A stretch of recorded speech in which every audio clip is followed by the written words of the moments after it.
In their hearts, fear festers into darkness.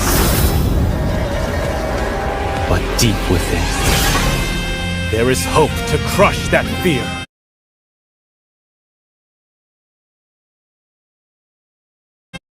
Definitely agree with you on that, Kronos. And after a hell of a roller coaster ride, actually, we are finally here onto the top 8 teams of these good states. And right now, Team GRM as well as Team 9 o'clock will be representing Arunachal Pradesh. So I am quite hyped up about seeing, like, I am quite hyped up to be seeing these matches coming up. So, yep, that is pretty much it for me. And, yep, Numi, back to you. Well, that is true. The teams going up against each other today will be GRM versus 9 o'clock. And GRM will be on the blue side, whereas 9 o'clock will be on the red side. And yes, they will be representing the state Arunachal Pradesh. And looks like the draft has begun. So, Kronos and Itami, please take it away as the draft has finally begun. Yeah, pretty excited to see this one go down, and I think this might go all the way to a third game as well, just to get the excitement rolling. First day, first game of the quarterfinals, and this seems like an exciting one, Itami. Definitely Kronos, and they have already started to pan out those heroes, and that is going to be the Suyo. Actually, I am expecting those meta heroes, those heroes which have been quite going well onto the meta, as well as it might be some respect bans coming up from their side. The Harith is also getting banned from the side of Team G or Team 9 o'clock actually onto the red side. And yep, as long as there is not an exceptional one trick kind of hero user from one of those teams, they will just be proceeding with those meta heroes onto the ban sections. I agree. I agree that the band section, you gotta take out Chip right now. He lives in the band section, right? He's someone that shouldn't necessarily be touched. And if you give that away, you're just crying about giving the opponent a lot of control in the early game and also a lot of team fight control in the late game. So map pressure comes with Chip, so the Chip has to be banned out here, and possibly the Khalid, maybe the Phoveus as well. I see the Ling that's available. The Hayabusa can come up at any single time, given the fact that it's an assassin meta. So these are, I would say, the 4 or 5 picks that need to be banned out in the first phase. But at the same time, it could be something that these teams are cooking. Definitely, and I guess they will be proceeding with that Phobius as you just mentioned before. And yep, they are just going with those regular bans. And open on to the first pick, whichever teams get the first pick. And if the Khalid is open, then for the first pick, I guess going for the Khalid might be a good choice if he is not banned. So yeah, for the ban section, and Team Cry will be, I'm sorry, Team GRM actually, sure those are not used on the game, so they are getting rid of it for this side of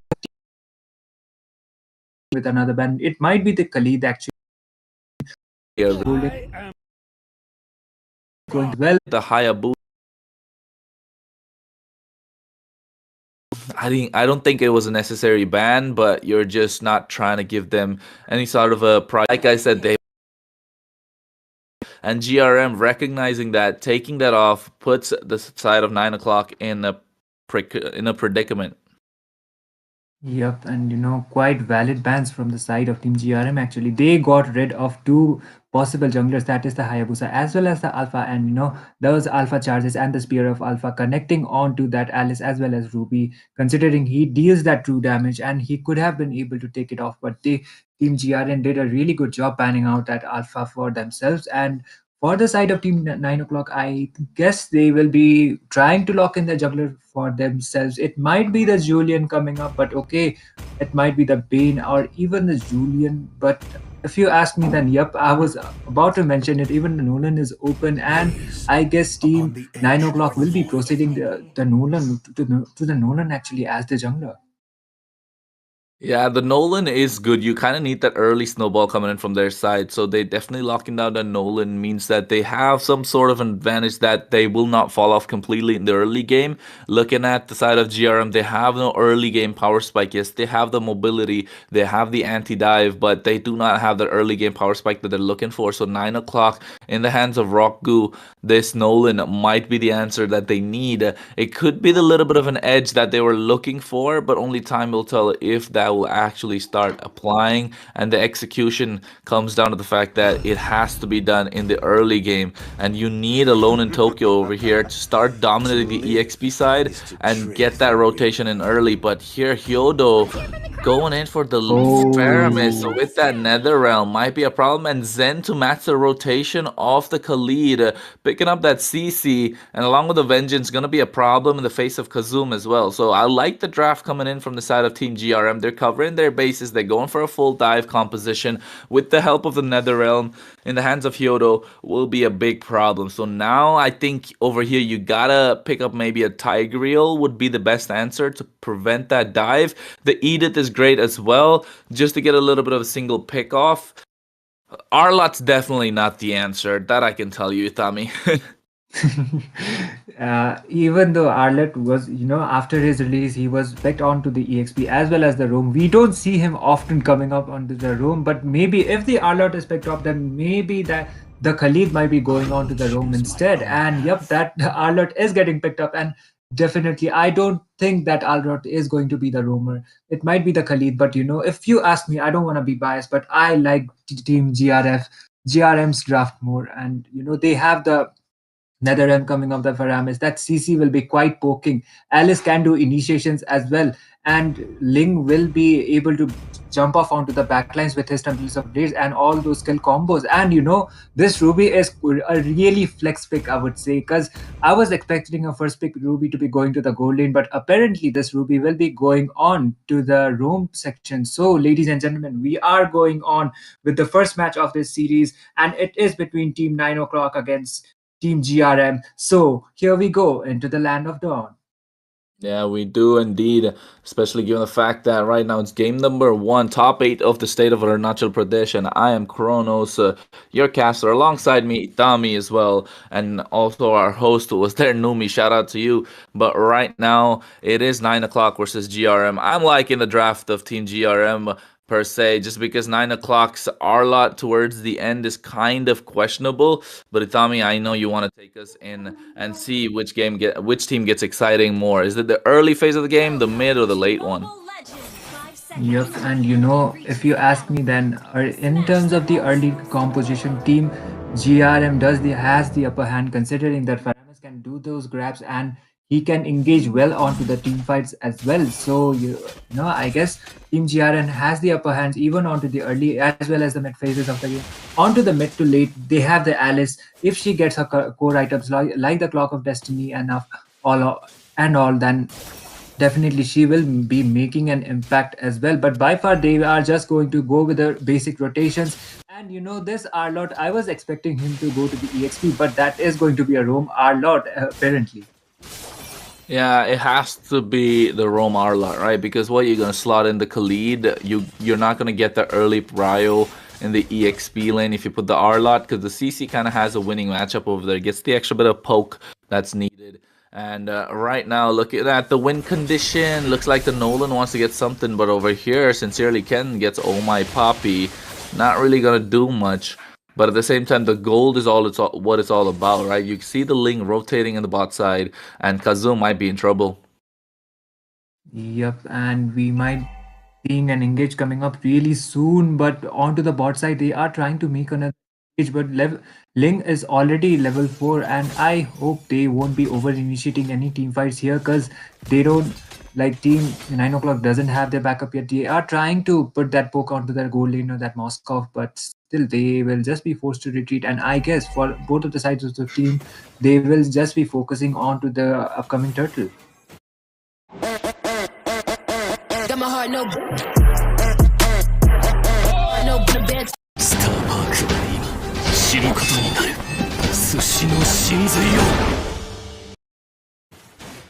Yeah, they have to focus on the turtle, but if you take the level lead coming in from Roku, is not there yet. When you're playing a Nolan, you need a 2-level advantage before the turtle starts to make sure your team can snowball. And given the fact that Ryu has farmed really well, level 4, alongside Roku's level 4 as well, means that they're not far behind. The goal lead is not that big. The disparity is not that big, so definitely GRM is in the driver's seat. It's just that 9 o'clock need to capitalize, and looks like they're about to. Alone in Tokyo has the position. He's level 4, Raging Sandstorms available, so is the Final Slash from Oh My Poppy. Everyone's a level 4, and this might be it, Itami.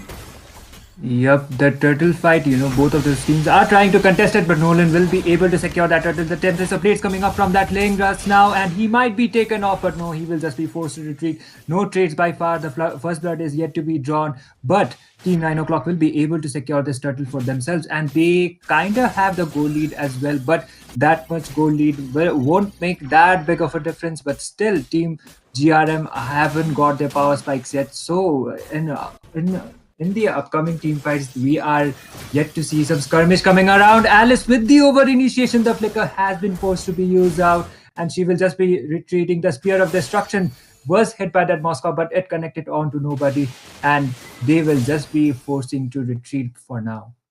Yeah, and this is what I was looking for. Meanwhile, on the mid side, Oh My Poppy forcing that Purify from Hyodo. First blood in the hands of Roku. Finally getting the advantage that they need. Zen might get caught out here, Itami. Yep,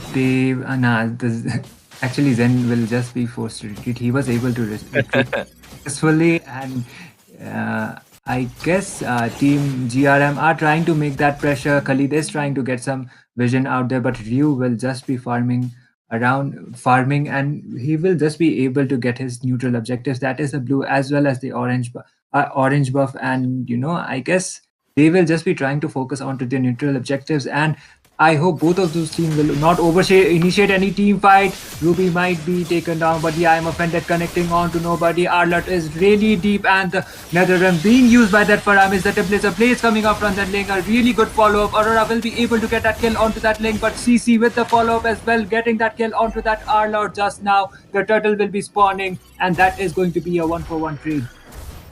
I mean, for a 1-for-1 trade, that was quite a skirmish indeed, because at the end of the day, Oh My Poppy is the one that wants to sacrifice himself. Meanwhile, Roku here on towards Hee.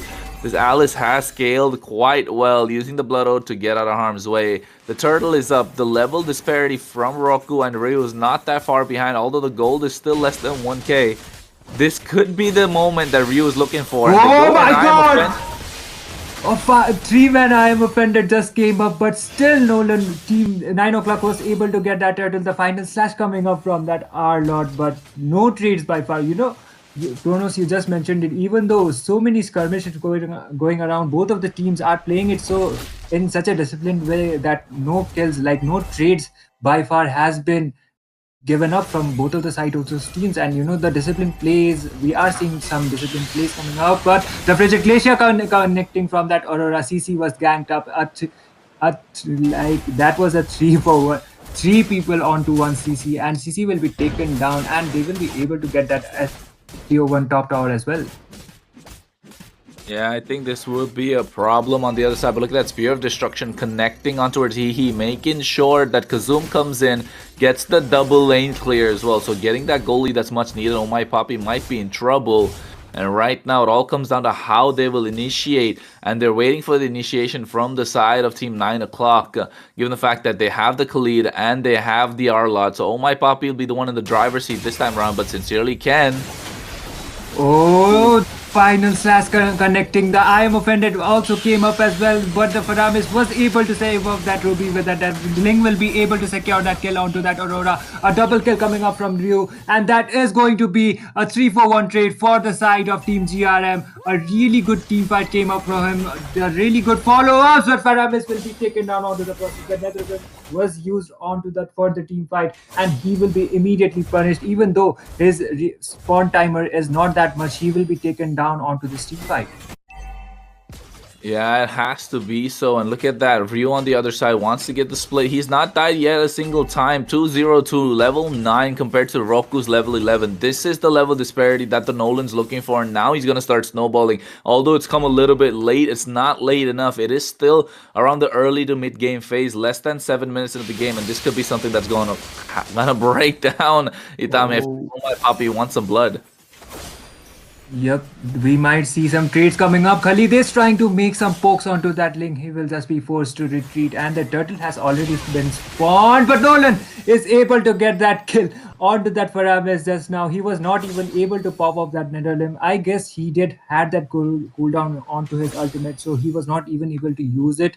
And team 9 o'clock playing in such a disciplined way, onto this first game. I expected, looking at the drafts, I expected that team 9 o'clock might be having a hard time, but we are seeing the opposite, kind of an opposite case. And I'm connecting on to two people, connecting with the frigid glacier from that Aurora. CC is able to get that kill, but that is going to be a double kill for the side of Nolan. 2-for-1 trade by far, and they will just be retreating. And Kronos, I was mentioning the draft before, but the team fight is not yet over, and monster kill coming up from Nolan onto that CC. Once again, the Tempest of Blades being used from that link. He will just be forced to retreat. The final slash, as well as that dive from that Khalid, was able to get that skill onto that CC. Man, oh man, the goal difference as well as those items onto the item spikes. 9 team are showing their dominance onto this game. The game slowly and it was not that far behind. The 2-level disparity still maintained, but of course right now the goal lead coming in quite big indeed, and that's the power of the Nolan, that speed and the quick farm that they get going on with that Nolan will be the problem. And right now I'm not sure who will be the target, because Hyodo's been taking off 1-4-3, and oh my poppy, oh, they smelled some trouble. Oh my god, Nolan with another initiation, trying to make another initiation, but CC was forced to retreat. Even though, the I'm offended as well as those flicker combos is being connected from the Ruby. I guess it is the gold gap as well as those item gaps that is not favoring for the side of Team GRM. They are not able to capitalize, and the final slash is connecting on as soon as the team 9 o'clock are initiating the team fights. They are able to pick off those kills, and Nolan is able to snowball quite a bit, considering he has he is already like two levels ahead compared to that Ling. Yeah, that 2 levels ahead, that's what the win condition for Nolan is. Time and again, I've been repeating that, because it is what it is at this point in time. And look at that, they have that Lord as well, marching down the top side. It's coming quite quick, so they don't have the time to actually regroup and discipline themselves to get that push that's very much needed. Clearing the top side mean the Lord will come in from the top side, cleared the tier 2s. They possibly looking at getting one from the bot lane as well, and if possible, if Alone in Tokyo makes it on time, it could be all 3. But this is the team fight that they're looking for. Roku goes for the fracture as well and gets out, but Sincerely Ken has the I'm offended waiting, and he'll so it's all a matter of time. Will Alone in Tokyo provide that Raging Sandstorm, or will Oh My Poppy go for the flick or final slash play? Yep, and I guess Team GRM will be able to defend defend the Lord at least for now. But the Team 9 o'clock are playing it quite in a disciplined way as well. They are, and Team GRM will only have the inhibitor towers standing for themselves for now. And I guess they shouldn't be even though Team 9 o'clock are leading with over 7k gold lead, around 7k gold lead right now, but still, if they overextend the team fights, then Team GRM can make a comeback. So they need to make sure they just focus on to the neutral objectives, that is getting the Lord and trying to sink those lanes and try to end the game as soon as possible. Yeah, I think it all comes down to how they will be able to end the game. It's a discipline that they need to. It all comes down to the split push possibility from the side of Team GRM with Rio on that lane, with the Alice. They will be able to do so, but I think there's going to be an initiation coming in the top. Yep, Khalid is trying to, maybe he is trying to initiate with his Raging Sandstorm, but he will not be able to do so yet. He is just waiting for his teammates, and overextending, like over-initiating a team fight might cost the team getting some trades as well. And that Alice will just be trying to split push and try to get those towers, because in terms of the objectives, Team GRM hasn't even got a single tower for themselves. And the final slash coming up from that R-Lord. Alice with the follow-up, followed by the Frigid Glacier. CC was able to secure that kill onto that R-Lord this time. And a godlike coming up from that Nolan, securing that kill onto that CC. The Triple Blades coming up, and this time Nolan already been finally been fallen off. Team GRM are trying to make a comeback. Alice with a really good initiation. The I am offended connecting on to nobody, but still they are able to get that trade, and that is almost a complete wipeout. Team GRM have finally pulled this off, and that is going to be a 4-for-1 trade for themselves. But meanwhile, Moscow is also on a bad position, but he will just be retreating. He shouldn't be trying to dive in because the Ruby can still pull him off with the I am offended. I mean, that's what it's all about, right? The better draft, because the side of Team GRM definitely had that, and in the form of a dive composition as well, and topping it up with the Nether Realm, and that's what it was all about. Just a matter of time. That's what they needed. They just need to buy time, and time was not what the side of Team 9 o'clock had, because I guess what? It was already 9 o'clock for them to top, and a little too late, but they didn't notice that they needed that snowball from Nolan a little early, not at the 7th minute mark, which I mentioned a while ago. They needed that coming in around the 2 or maybe the 4th minute mark, and that would have been the difference maker. Look at Alone in Tokyo being zoned away, and that's a Khalid, your EXP laner, that should be taking the brunt of the damage, should be the sandbag as well. Not able to do so means that they're definitely in the backseat, and now the tides have shifted. Even though the goal lead is in the hands of Team GRM, 9 o'clock, GRM are firmly in control in the driver's seat, and they will be looking to initiate in the form of He with this Alice going to the backline, unless Oh My Poppy gets his flicker up, which he doesn't have. I am offended connecting onto that R-Lord just now, and Khalid was able to secure that kill onto that Aurora. Ling will be forced to retreat. He is using his Templates of Rage in order to make that escape, and Alice will also be escaping the fight. She doesn't have a backup yet, and Team 9 o'clock will be getting those trades. That is going to be a 2-for-1 trade for themselves, and I guess Team 9 o'clock still has the upper hand onto this game, even though Team GRM tried to make a comeback, and Ruby will be taken off onto this process as well, and the Lord is already there. Oh my god, that here just connected onto that Moscow to that Ling actually, and Moscow will be able to get that the purple buff actually for the Ling, and I guess Team 9 will be contesting for the Lord, and they should be trying to end this game as soon as possible, because Team have already started to get the power supplies. A Frigid Glacier coming up from that Aurora down onto the process, but she will be immediately punished by the hands of that Nolan just now. Yeah, I think it all came down to what I mentioned earlier once again. Like the fact that Team GRM had the control. They were in the driver's seat before that fight went out. The only condition was Oh My Poppy had to initiate, or the other side, He had to go in and provide that winner crown. I would like to take a look at the items, to be honest, right now, because that winner crown would have been the play that they had to make. And Ryu not actually going, look at it, they just got the winner crown. So I think that's the reason they didn't go in for the initiation from the side of Team GRM.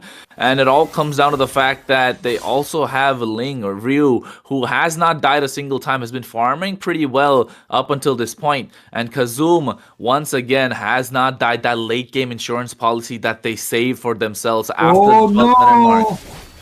The I am offended not connecting on, just now Ruby did try to get that I am offended onto that R-Lord, but he was not able to do so. For the side of Team 9 o'clock, they will be able to secure that Lord, and I guess Team GRM should be retreating as of now. They should be trying to clear those lanes and try to not get picked out before the Lord fight comes up, because even if one or two members have fallen down, then this is going to be a really tough defense, a really tough Lord defense for them. The Spear of Destruction just came up from that Moscow, connecting on to nobody once again, and Team 9 o'clock should be trying to sink those lanes in order to win, and they should be able to pick it off. Meanwhile, Alice is trying to make that poke. So back to you, Kronos. Yeah, I mean, they are trying to get that poke in, but Alone in Tokyo is the one that's going to lead the charge. And look at Oh My Poppy. Oh, Moskov is able to get that kill onto that Alice. That was quite an overtension, like I was mentioning before. Coming up that link, finally That is going to be a 3 for 0 trade, and all that remains is the CC and the pyramids for themselves. The vengeance has been popped out for that CC. She will not be able to do much, and the mega kill coming up from the Moscow. The base is wide open, and team 9 o'clock will be leading the series with 1 and 0. Yeah, Team 9 o'clock definitely, turning the tides. They had the early game that they needed, and but it didn't work out for them in the form of this Nolan. They hit that power spike in the around the 6-7 minute mark, and then later on they were losing control. GRM got back the driver's seat. They were trying to steer the direction of the game into their favor, but unfortunately didn't work out for them towards the mid game phase just because Kazum was scaling so well into the late game and realizing that they had no option but to take him off the table. He didn't even have a wind of nature. So I think Ryu not diving on towards Kazum and he not diving on towards Kazum would have been the difference maker. And also we didn't get to see a lot of these crazy nether realms that we would like to see in the hands of Hyodo, because if they popped the nether realm and all four went batch, they went all guns blazing on towards Kazum, it could have been a different story. But the fear of having Jia with that frigid glacier, I think, is what stopped them. But at the same time, they didn't really do anything bad. The side of Team GRM is just that 9 o'clock had their bases covered, and they trusted in Kazum to carry that late game. And guess what? That trust paid off, and he's the MVP for this one. Definitely, Kronos, and I guess even though we were favoring for this in terms of the draft, we were favoring the side of Team GRM, considering they had the early game spikes and if they were able to get that advantage onto the early phases of the game, then maybe it would have been a different outcome. But Team 9 o'clock will be leading the series with 1-0, and yep, like we will be going back to our host Sonumi. Take it from here. Well, that was an interesting match coming from 9 and GRM. Well, judging by the draft, I felt like, GRM had the better drafter, but it turns out that drafting doesn't really matter that much, as the communication skills between the teams should be a bit like, a bit more than the draft. So it looks like 9 o'clock will be taking lead with this best of three, winning the first match. So please stay with us as we get ready for the second match of this of the same team, since it's best of three. Thank you.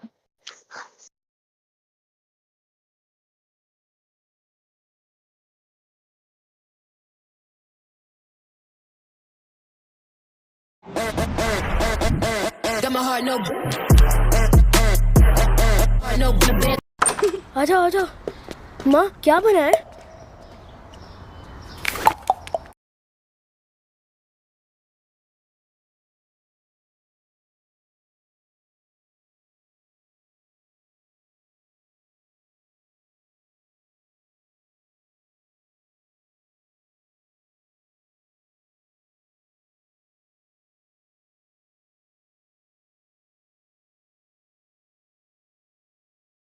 And the trust that they have in their team might be the factor that they need. Because hey, let's be honest, guys, we play our rank games, and if we put someone in the goal lane, if we're on a 5 queue, we trust them to carry when the team's in a pickle. We trust them enough to be like, hey, when it comes to late game, I know you're gonna carry us, and that's what 9 o'clock did with Kazum, and that's why they were able to come out with the victory, even though they had not so great, kind of an iffy draft. So right now, GRM 9 o'clock, both teams doing well.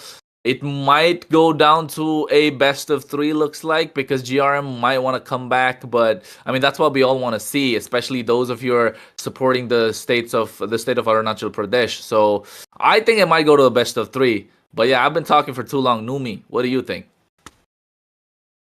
Well, as you already said, that this might go to best of three, and I feel like this might go to best of three too, because GRM, they did a pretty great job in the match, the getting those kills earlier, and I feel like the draft has already begun. So, and also, guys, on the chats, on the comment sections, the giveaway is still on. The giveaway will be on every single match, so please make sure to enter the giveaway if you want to have a chance to win the epic skin you want, and the mods will send the criteria to how to take part in the giveaway. So Kronos and Itami, you guys can take it on.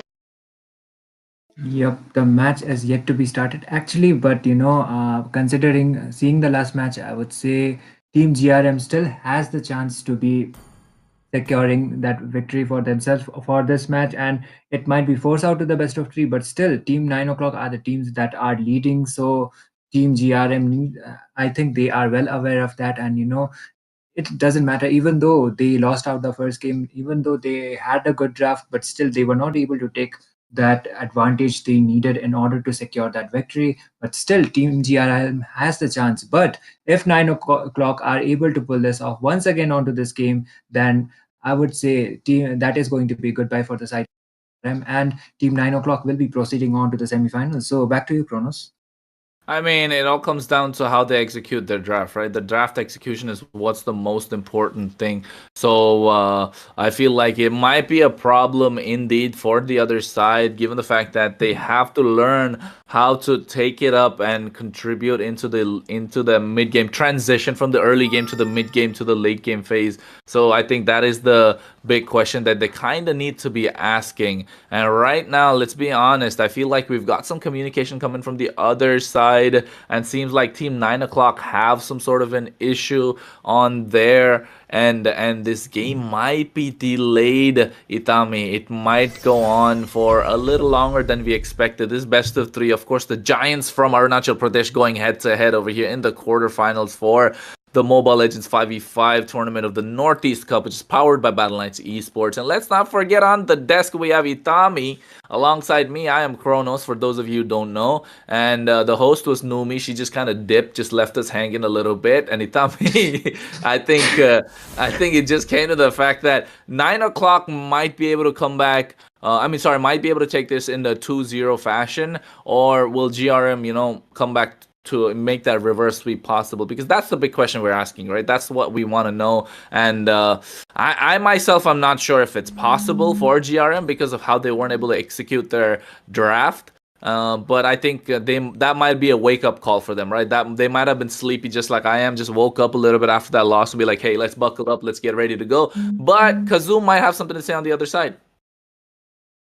Yep, and I guess the match is yet to be started actually. And for the side of you, I actually watched Team GRM's matches onto the early phases of this tournament, and they were quite a dominant team by far. But they are kind of struggling right now, at least onto the first game. The executions were not onto that point, which was like that was the reason why they were costed. Like that cost them that game, and Team 9 o'clock were able to secure that victory for themselves. But they still have, if you ask me, then Team GRM still has the chance. But I don't want to be biased because Team 9 o'clock did an amazing job onto the previous game, and yep, they were able to get those neutral objectives. Even though there was one team fight that came up, that was a 3-for-1 trade actually, but still, from the side of Team GRM, they tried to pull up a comeback, but it was not enough. The late game execution.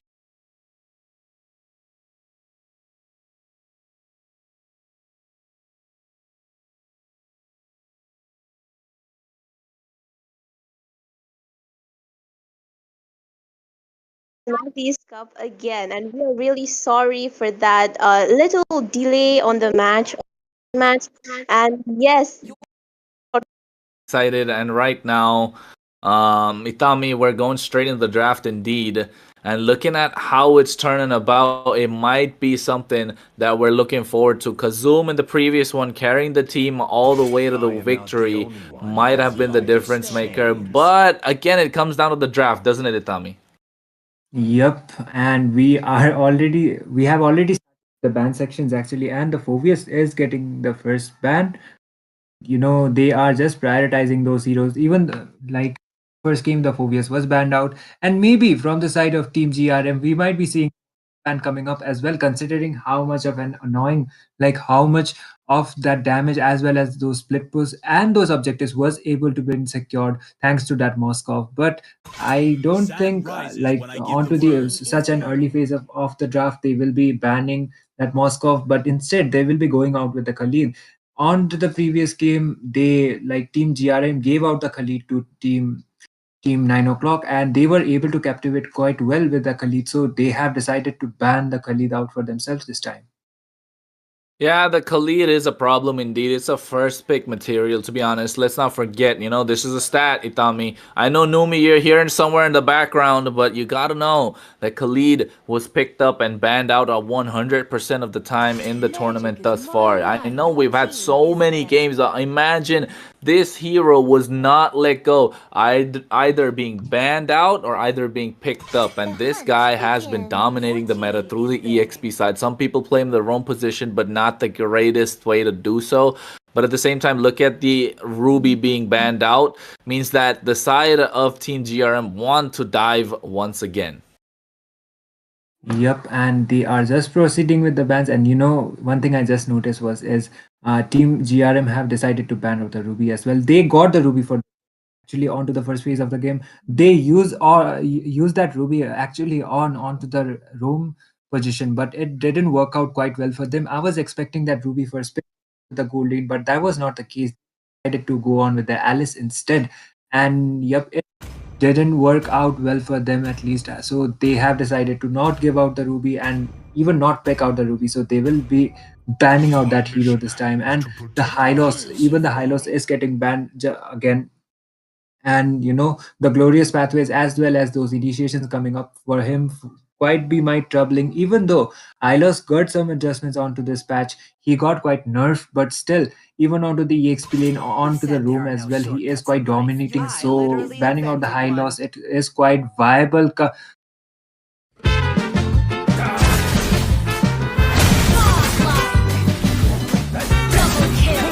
Have you ever met an AI? I'm Eva AI, your new digital girlfriend. How does it feel to look Considering the chip as well, because as you mentioned onto the first game Chronos, you said that chip belongs to the band section, and definitely we are seeing that chip onto the band section this time too.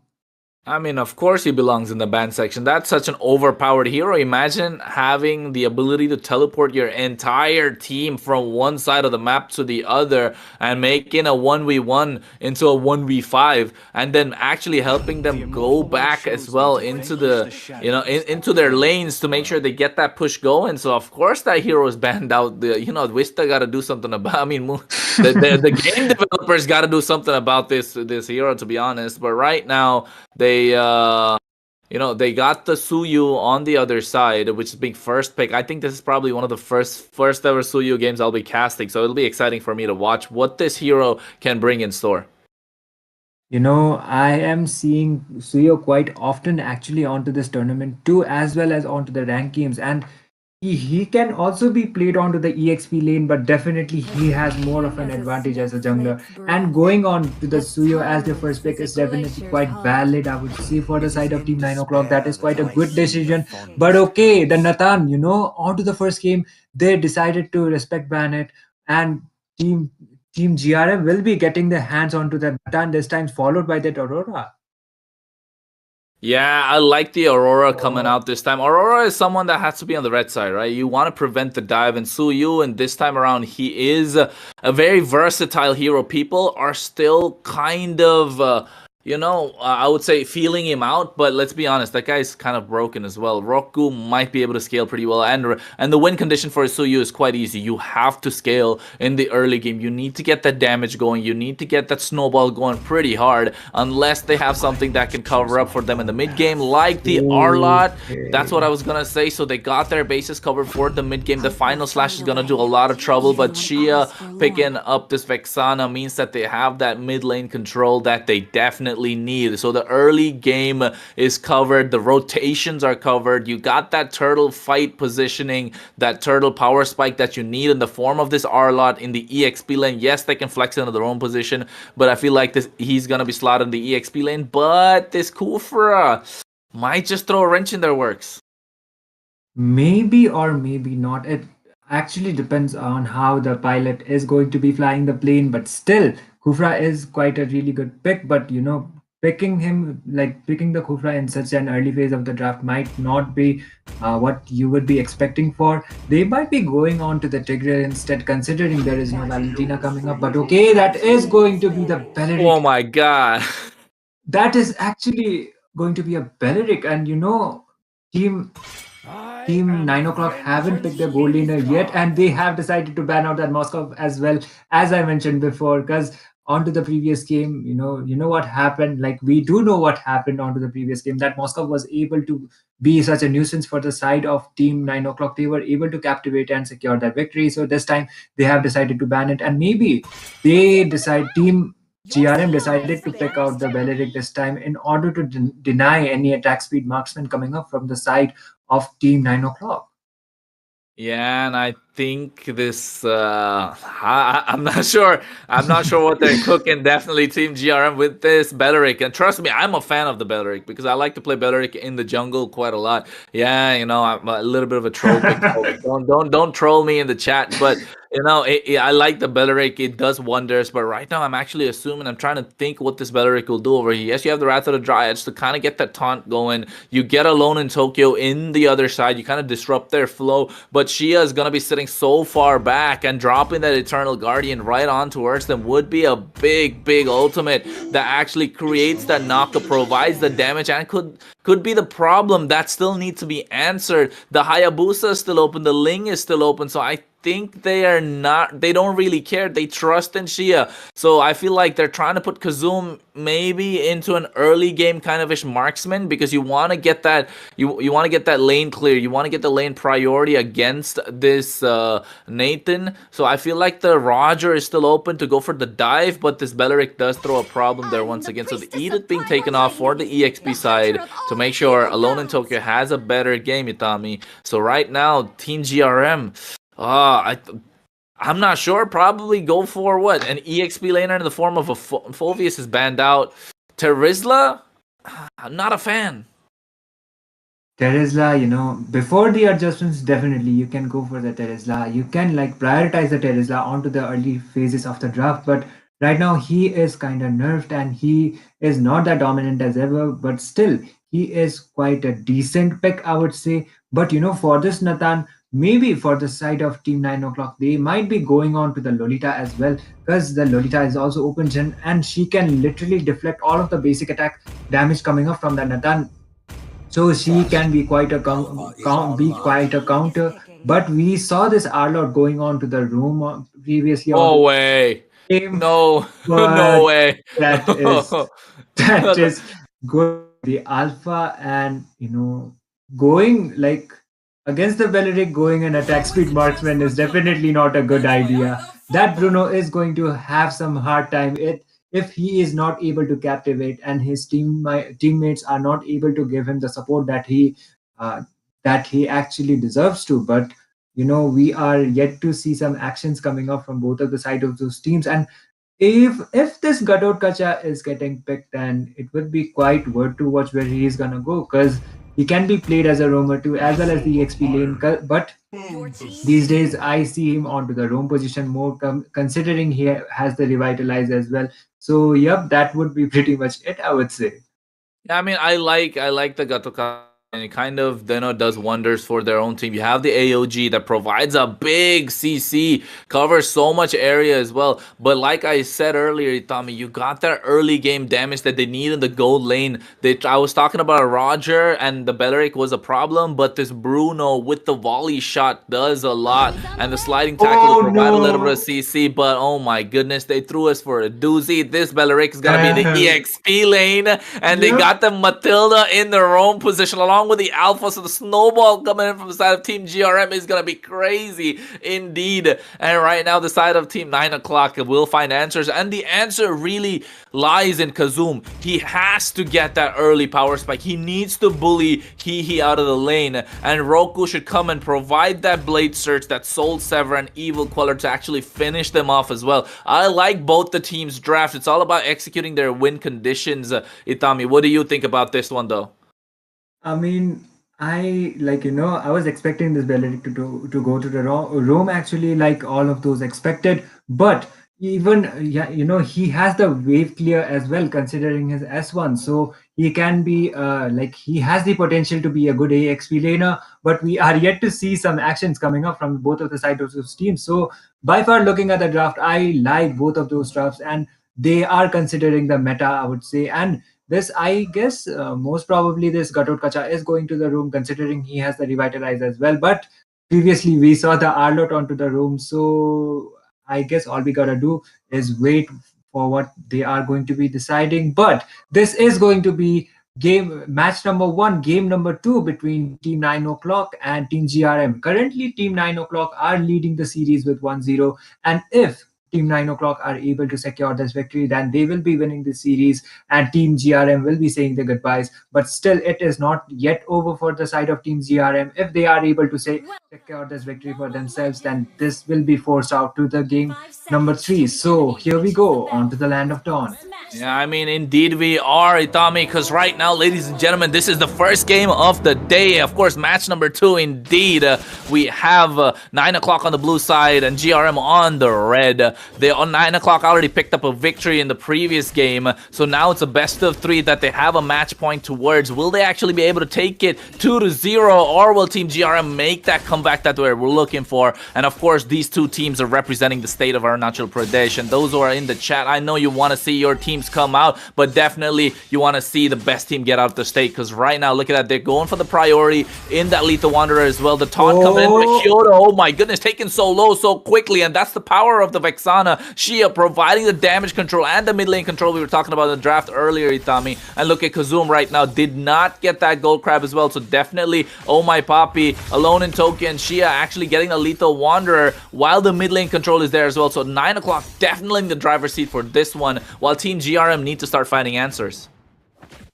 Definitely, and in terms of the draft, both of the teams are quite equal, but in terms of, I guess it matters, like the execution matters more coming up from the side of both of the teams. But by far, we are seeing that Team GRM are quite locked in. They have done a really good job in terms of the draft as well. So all they gotta do is make some good executions and like try to take those neutral objectives for themselves in order to be securing this victory. As oh my goodness, out, oh my god. Itami, that was looking scary, wasn't it? Oh my Papi would have been screaming after that one. But guess what? The guiding wind helps them to get into the turtle pit as well. They have 4 there. Meanwhile, on the bot side, they have only 3. Avatar of the Guardian not yet unlocked by the Gatokacha. So that's going to be a problem. He's trying to get that early clear in the mid lane to get that level 4 power spike he so very badly needs. But look at that. Team GRM do not have the level 4 power spike that they need on their side as well. So this could be anyone's game. As long as my Papi's able to hit that level 4, it could be a game changer. The turtle has been started, soul severed by Roku as well, and alone in Tokyo being zoned away by Zen. Meanwhile, the backline, the Terrify comes in, and look at that Eternal Guardian being used. There's the Avatar of the Guardian, completely misses. Frigid Glacier comes out as well. First blood in the hands of Zia, and right now has forced to flicker off, but Soul Sever doing the damage, but the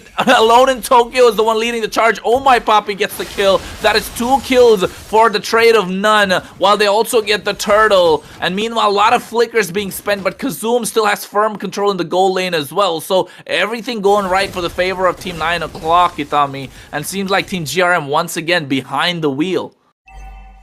Yep, and that turtle fight, even though jungler was not able to secure it for their side, the Vexana, the mid laner, was able to secure that turtle for themselves for the side of Team 9 o'clock. And not only they did secure that turtle, they were able to get 2 kills as well onto there, and they are quite leading in terms of the goal lead as well, at least over 1k. And I guess on terms of the objectives too, if they are able to keep up this momentum, then definitely they will be leading this game as well. Yeah, and look at that. They're trying to catch him off guard. They go. Roku goes in with the... Oh my goodness. That was the Blade Surge coming out as well, forcing Ryu to use the Spear of Alpha to get out of there. And meanwhile, on the bot side, this is just a matchup that we're going to see for days. Zen is just going to have a lot of fun with this Belleric. But on the top side, once again, Blade Surge comes out from Roku. It goes to the Sever as well. He uses the Entropy. Meanwhile, Kazum still has firm control, and that's what the Bruno provides. But oh my goodness, the Blade Surge on the AOG being used in the back line, but the damage is not there. Eternal Guardian comes up to knock them and create the separation, but Zen in the back line, Wrath of the Dryad stopping them from going back, while Kazum is the only one left standing. Sia will go down as well, and he does. Alone in Tokyo, a little too late to the party, didn't get the memo, he didn't get the invitation. I don't think he paid the entry fee for that fight. Maybe not actually. The turtle is about to spawn, so as like We were thinking that Team 9 o'clock has the more advantage, but onto this team fight, Team GRM were able to captivate quite a bit, and the turtle has already been spawned. And I guess Team, looking at the positionings right now, Team 9 o'clock has the better position to be contesting as well as that securing that turtle. But Ryu will be joining that team fight anytime soon after he gets his purple buff. And they are already trying to start that turtle, but it will just get resetted. They are just making sure they don't overextend the upcoming team fight coming up. Yeah, and I think, look at that. Wrath of the Dryad's coming out, but the Blade Surge was used at the right time. AOG catches nobody. Frigid Glacier comes out, but the Spear of Alpha the wrong side. But there it is. The Eternal Guardian picks up the kill for Shia. Meanwhile, the Turtle is still up for grabs. Roku wants to get it. Retribution is there. They use the Blade Sever to pick it up as well. Ryu has to get out of harm's way. Blurred Surge comes in. And look at that. Alone in Tokyo will get that kill. Kyoto's the only one left standing. Once again, this team fight, these advantage back into the hands of Team 9 o'clock. GRM got the control on the top side, but 9 o'clock back in the driver's seat. Want to steer this team fights, want to steer this game in their favor, realizing that Roku has to get that early game power spike. Yep, and they were able to secure this turtle as well for themselves. They were able to get those trees as well. Nathan will be forced to use his ultimate. Ooh, man, my goodness, look at Kazum. He has to back off. He's still able to survive as long as Kazum is left standing. The hopes of 9 o'clock will not die because he has that early game power spike. I don't know which skin that is. I hope it's that Neymar skin. I love that a lot. Yep, that is the epic version of the Neymar skin actually, and Ooh. that is like that was not even quite expensive, but the effects are quite worth it. But meanwhile, looking back onto the game, Team 9 o'clock has the better positions. They have more objectives as well. They got the goal lead too, and as long as Kazum doesn't get taken out, Team 9 o'clock will be able to captivate more onto this match. Matilda was trying to make an initiations on there, but she was not able to do so. We might be seeing another big team fight coming up onto the bot lane, Kronos. Yeah, the bot side actually being defended, but they turn their attention on towards mid. Roku got caught. He goes for the Circling Eagle. Sincerely he can, but Roku's able to survive thanks to the immune that he gets in. But look at that, Hyodo. They might get caught. They realize that, get out of harm's way. And seems like once again that EXP side is just going to be having some fun. Alone in Tokyo and Zen just going to be banging heads and not really doing much to each other. But you know what? This time Kazum... Oh, yeah, I was gonna say, if that's the epic skin, that's the Neymar version kind of it. I think I want one, but for those of you who really want that epic skin, don't forget we have giveaways going on as well. Just make sure to ask the moderators in the chat and you'll figure it out. But meanwhile, the Terrify in the mid lane, Ryu gets caught, but the turtle is up once again for grabs. Roku gets it started. Level 11 to Ryu's level 8. Itami, and they definitely have the control. 9 o'clock, got that early snowball going. Alone in Tokyo, does have the final slash, doesn't want to use it, that's the wrong target. Retribution to get that 5,000 goal lead. Team 9 o'clock really look at their watch and seems like it's time to go down and crack open that mid lane. Definitely, Kronos. And even onto the previous game, like the jungler for the side of Team 9 o'clock was able to snowball Ryu actually because of the level gap. He was like 2 levels ahead compared to Ryu, but this time it is like almost 3 levels, so they have the better advantage as well, and they got the goal lead too. Here comes another team fight. Back to you, Kronos. Oh my goodness, the Wrath of the Dryads was used, but look at that Circling Eagle in the back line, used correctly. At the same time, Avatar of the Guardian misses everyone. Ryu goes on the Spear of Alpha, leaving Sincerely Ken all alone, stranded in the middle of 5, gets taken down this Matilda. So 9 o'clock once again just showing utter dominance, while the side of Team GRM are finding answers, and the only answer they have right now is this Nathan. That late game Nathan is what they need to scale for, as now the mid lane is being left open. Entropy to get out of harm's way as well. The mid lane is cracked open so they can invade into the jungle, but oh my goodness, a little too much than he can chew. Oh my, Poppy gets taken down. But on the other side, Ryu trying to capitalize as well. He doesn't recall, so I think he wants to fight Roku, as Zen just goes in trying to taunt Alone in Tokyo. And now once again, Team GRM trying to make a stand, and I think they want to crack the mid lane open themselves. Yep, and I guess Team TA 9 o'clock, there comes another team fight as well. Nathan. My goodness, at the same time, Eternal Guardian being used up. Roku went for the Blade Surge, but doesn't do a lot of damage. He has the Soul Sever to clear the lane.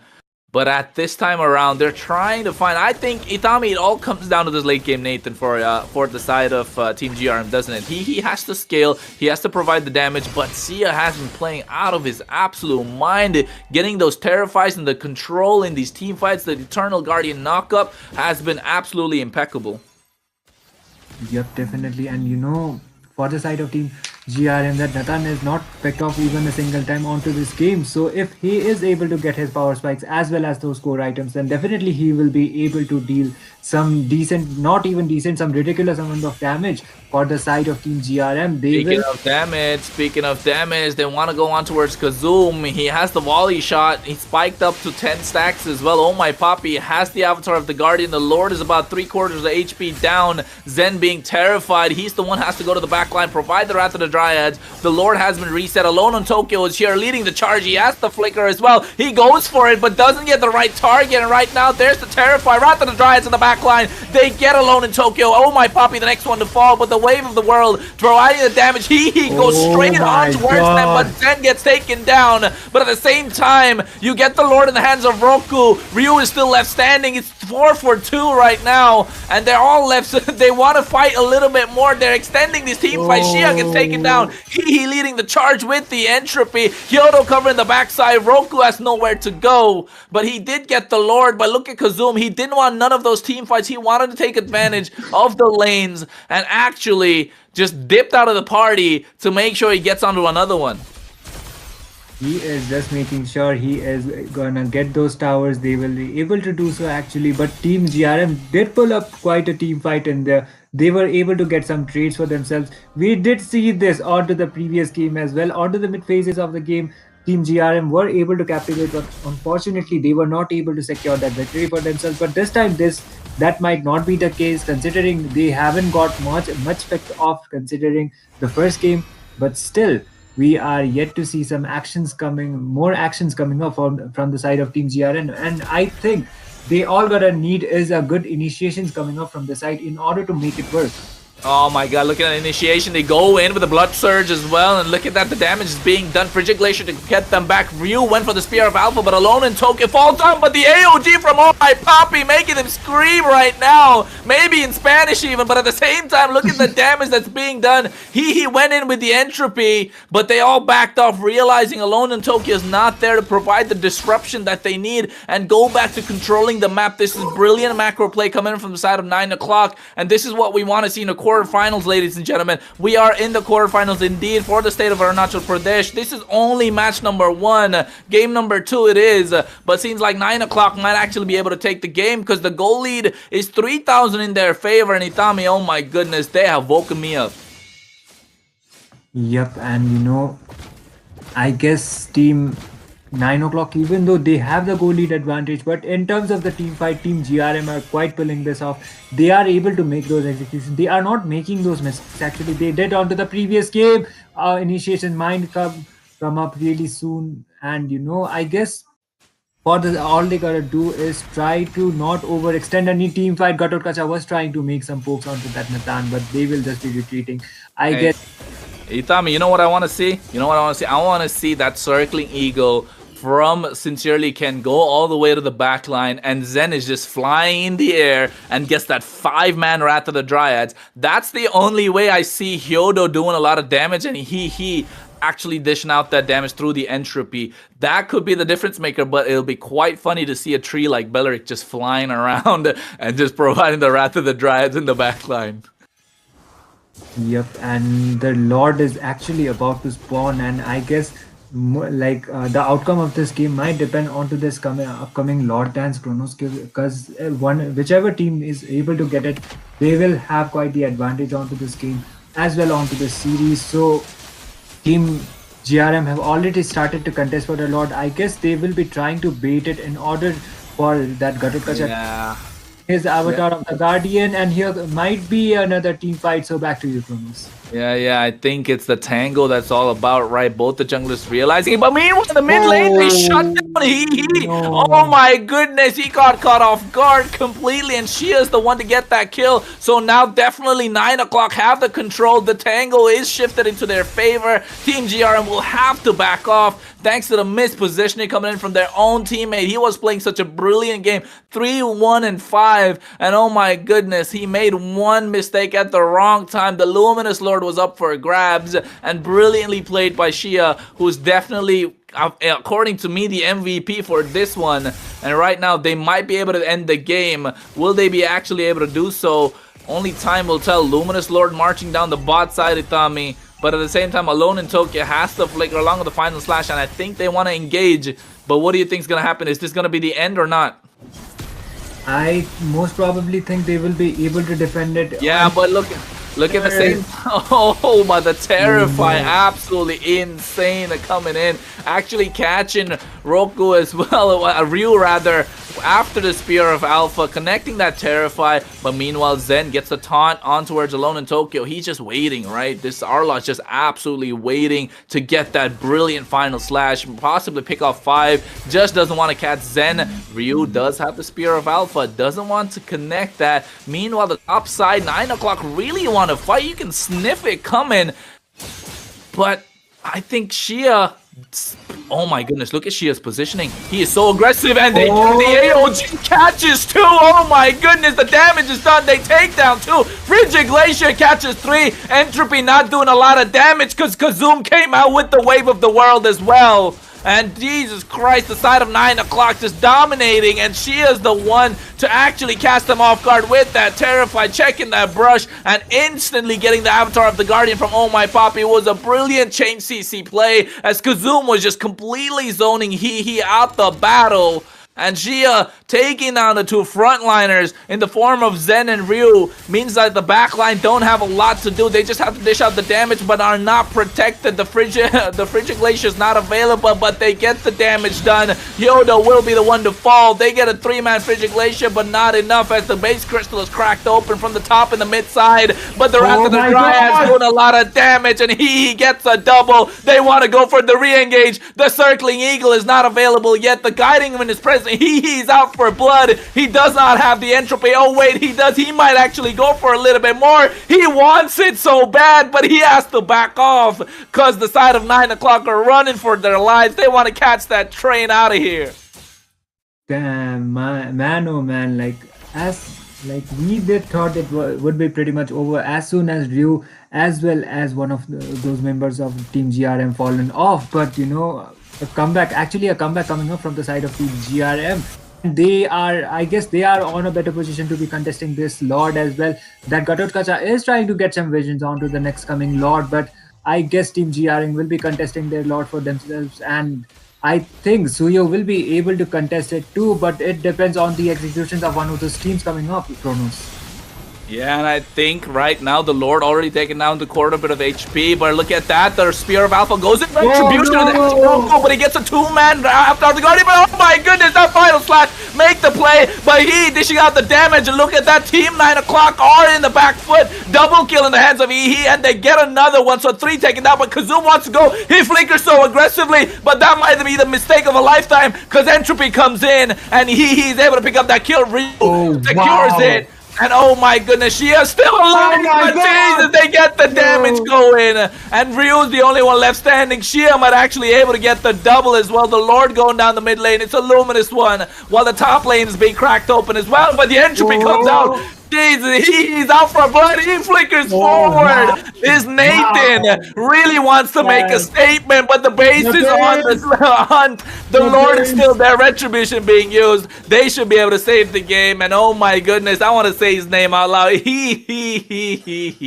And this guy has been on a roll. He has been out for blood, and the blood is what he's getting. 9, 1, and 6 on a Nathan. It's 18 minutes. This is the Omega timer we're talking about, Itami, and this is where the Nathan starts shining.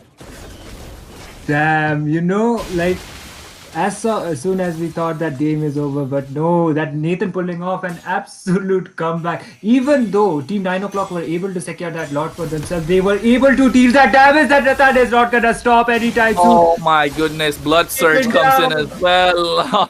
Oh my goodness, this Nathan, he makes Michael Jackson want to come back alive, because look at the final slash, misses completely alone in Tokyo, gets caught with the Frigid Glacier, but Zen in the backline with the Wrath of the Dryads, godlike double kill, make that a triple. Will this be a maniac? No, he gets shut down. Michael Jackson coming back from his grave in the form of this Nathan right now, saying he, ladies and gentlemen, he's the one leading the charge. He goes down, but takes 3 instead with him, as the top lane is still being pushed by the super minions. Yes, they have the team fight capability, but the macro is not in their favor, you tell me. The macro is what it's all about. And right now, the side of 9 o'clock, even though they're losing these last few team fights, not just one, not just two, possibly 3 team fights that they lost out on, thanks to the early push that they had and the map control that they had, they are firmly in control. The only way that the side of GRM want to win is get that full 5-man wipeout, and they've tunnel visioned themselves to this point.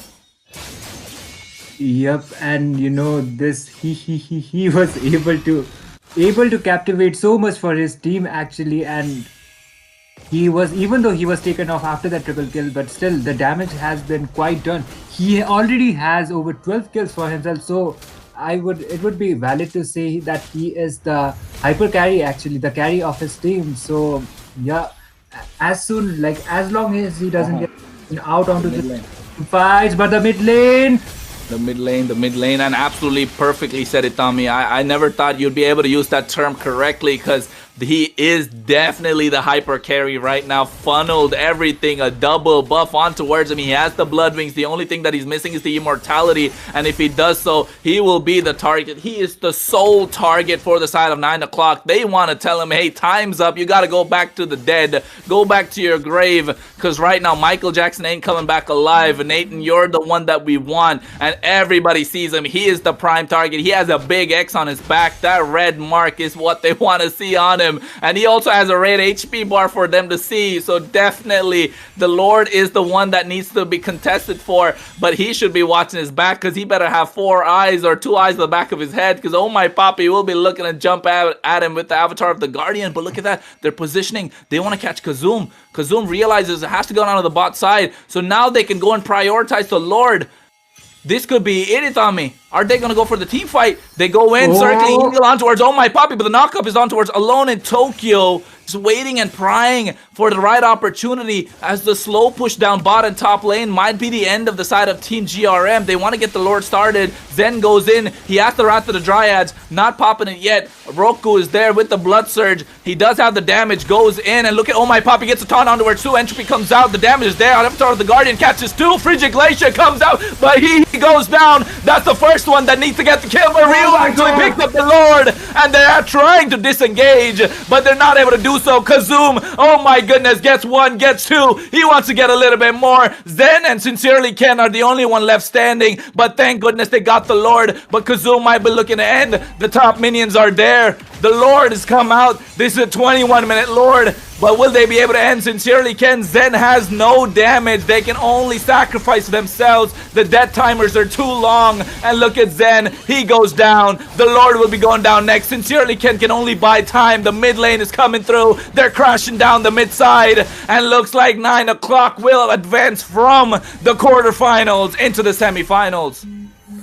Man, what a match that was actually. That Nathan was definitely the hyper carry for the side of Team GRM, but still, that was still not enough. As soon as he got picked up onto that last Lord Dance, it was all over for the side of Team GRM. Ryu was able to get that Lord actually for the side of his team, but still, they were already 3 people down, and it was only the Matilda as well as the Belleric remaining to defend the base, and they were not able to defend the base, even though the 21 minutes Lord actually spawned up for themselves, but still it was not enough for the side of Team GRM to be able to hold it out, and Team 9 o'clock the victors, and they were able to, they just, all they did is lock the base onto the end, and they tried to get that execution done, and they were able to secure this victory for themselves as well as the series. And they will be securing this series as well as their spot onto the semi-finals with a score of 2-0. 2-0. They got my throat dry. They got me feeling thirsty. And oh my goodness, he had the damage. He had the control. He just got a little overzealous towards that late phase of the game. And Kazum realized that, made the most out of the opportunity. And to be honest, I want to see if he even has a wind of nature. Because if he does not have the wind of nature, there's no respect coming in towards the other side. He got that quite late into the game. And not having the immortality as well, you need to have those fast hands to switch it up, and not being able to do so kind of led them to their downfall. They had this brilliant idea with the Belleric. They did it, Tommy, but Zia, definitely the MVP for that one. The early game, the mid game, and the late game, the control in these team fights, that's what a Vexana brings to the table. That Zia acts absolutely ticking all the check marks in the checklist and dotting their I's, crossing their T's. 9 o'clock. What a game. They dominated indeed, but unfortunately for Michael Jackson, he doesn't live to see another day. He will have to go down. And Numi, oh my goodness, I know you're in the corner waiting to say something, but I gotta catch my breath. So take it away. Well, that was such an interesting match coming from 9 o'clock. And I was kind of GRM to win, in that where kind of dawn match. I was kind of hoping for GRM to win the match and back, but 9 o'clock has taken the win. And Itami, can you share us your thoughts too? You sounded pretty excited too after this match.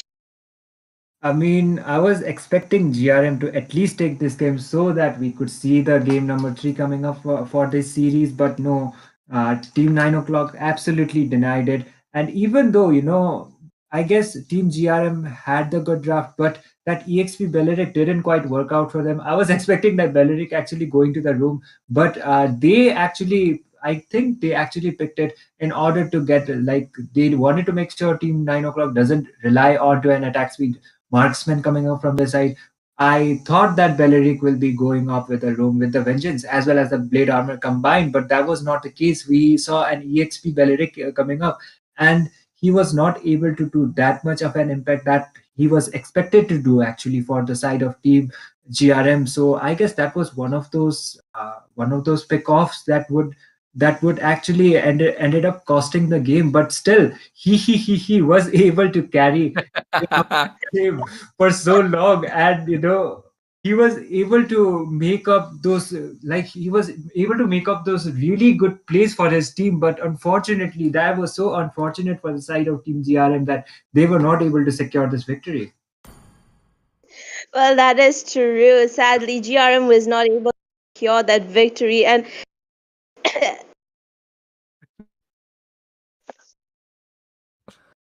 it's true, right? They weren't able to secure the victory. Indeed, it was quite difficult for the other side, the side of GRM. They, like Itami mentioned, they were looking to make that comeback, but they kind of lost that out in the last minute, and it was just brilliant. I'm gonna repeat this once again. My MVP for that game was absolutely Shia. I said it around 7-minute mark, I think, Itami. I think I said 7 or 8 minutes. Correct me if I'm wrong, but he was an absolute MVP performance. And moving forward for the semifinals, people better watch out for him, because 9 o'clock are no small team. In my opinion, they're no small team. They take that, and they got the control in the mid lane. They transition beautifully into the late game as well. And if they really want to have a shot for out of the state of Arunachal Pradesh, I can't say it enough. Itami, he was an absolute monster. Of course, Kazum did his work, but Shia was the control. He was the tower. He was the antenna. He was the brains of the operation, and he played it perfectly. Definitely, Kronos. And that crowd control that came up from that Vexana was able to actually get that kill onto that Nathan as well onto the late phases of the game once. And I guess that was the power spike, that was the opening they needed in order to secure that victory for the side of Team 9 o'clock. And even though the favorites for this game actually was Team GRM, formerly known as Team Cry, but Team 9 o'clock was able to pull off a really, really good comeback. Even like it was not even a comeback actually. They were able to make those good executions. Even onto the first game, we saw that Arlet Rome coming up. He was able to captivate, he was able to land his final slashes, able to initiate for his team, and able to like lead his team to the victory. So, I would say Team 9 o'clock are the much deserved team to be winning the series. Well, that is true. Team 9 o'clock is deserved for the victory, and GRM tried their best to, take off that late game with that Nathan on their side.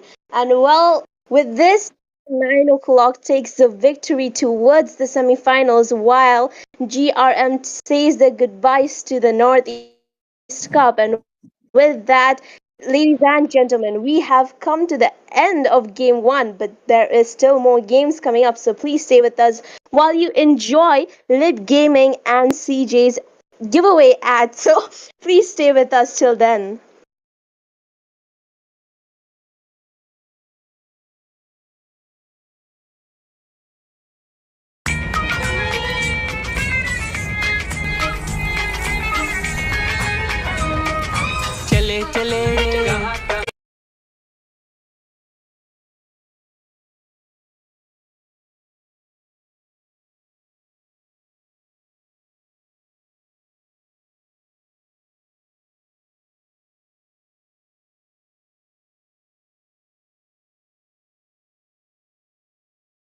as well.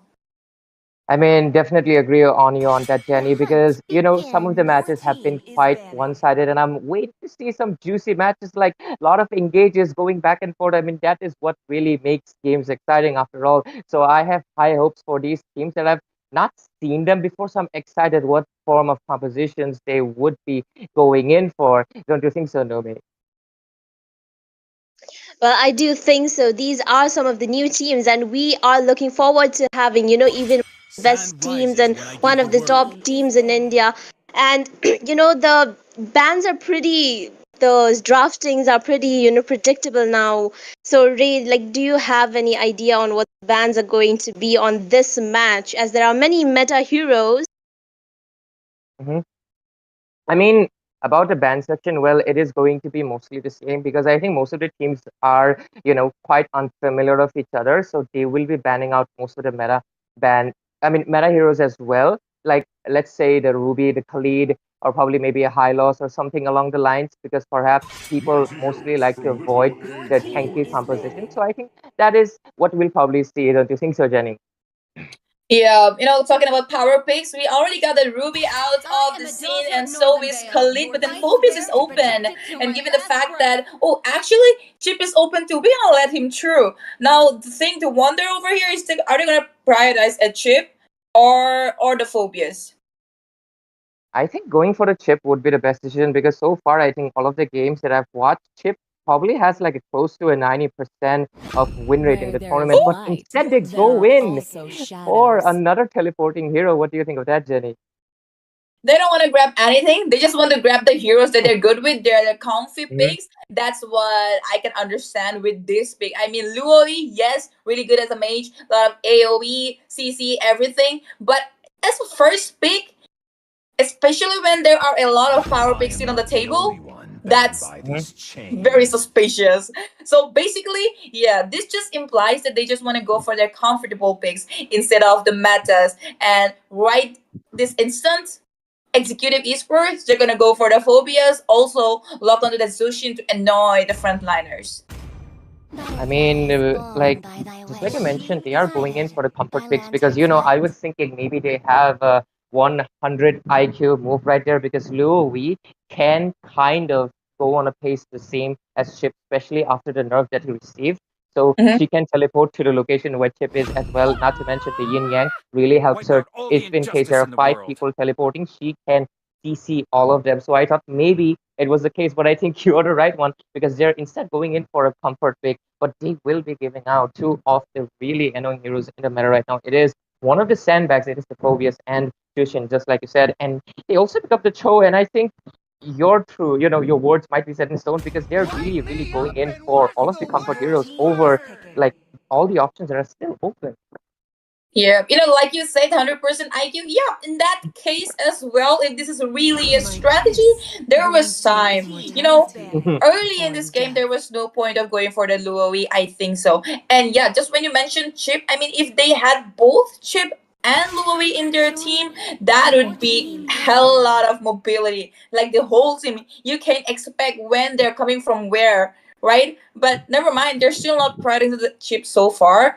And again, EXP has gone with the Alice jungle. They've also banned the Lunox so that no one's gonna be there to take care of that Alex and a burst her down and all. Again, implosion. There will be no implosion as well. Douglas has been banned. Okay, they are trying to ban these AoE tanks like this Baloric, they Tiger, a lot of CC. They're trying to avoid this.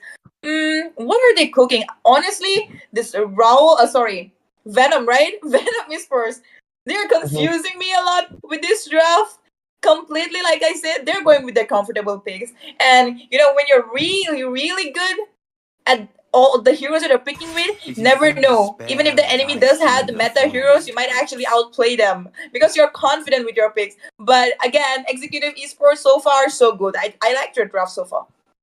I mean, so far, despite being a little bit of suspicious with the Luowi priority, it does look quite good. But they are banning out like very hard tanks, just like you mentioned, the Tigreal and the Valeric. Perhaps they were kind of cooking in for funneling a marksman type of composition, and that is what the side of team, they smelled up. So they banned out the Naden, and that is why we are seeing the draft. But I also see another odd ban. It could be a respect ban, but considering how 1-1 has climbed into the meta recently due to the Yeah. adjustments made, I think it is a understandable ban. I just think we'll have to be a little patient and see what both teams are cooking up with. But it's no up to surprise. We are seeing the Angelis combo coming in from the red team. Yeah, I guess that's gonna be an Angela on top of Alice or Phobias. I mean, Angela on top of Phobias, that guy is not gonna die. He's just gonna keep jumping on you with an infernal person, and so will Alice. Soak up all the damage, and then she's just gonna be there dealing damage to you, and we won't be able to do anything. And given the fact there's yet not not much damage to actually melt down that Alice. They might consider a carry over here, which could be a good option. But then there's a phobias as well. I don't know. Could work. Could work. Okay, a Minster in the Rome. Okay, Minster EXP or Rome because Cho is also there. I'm quite confused.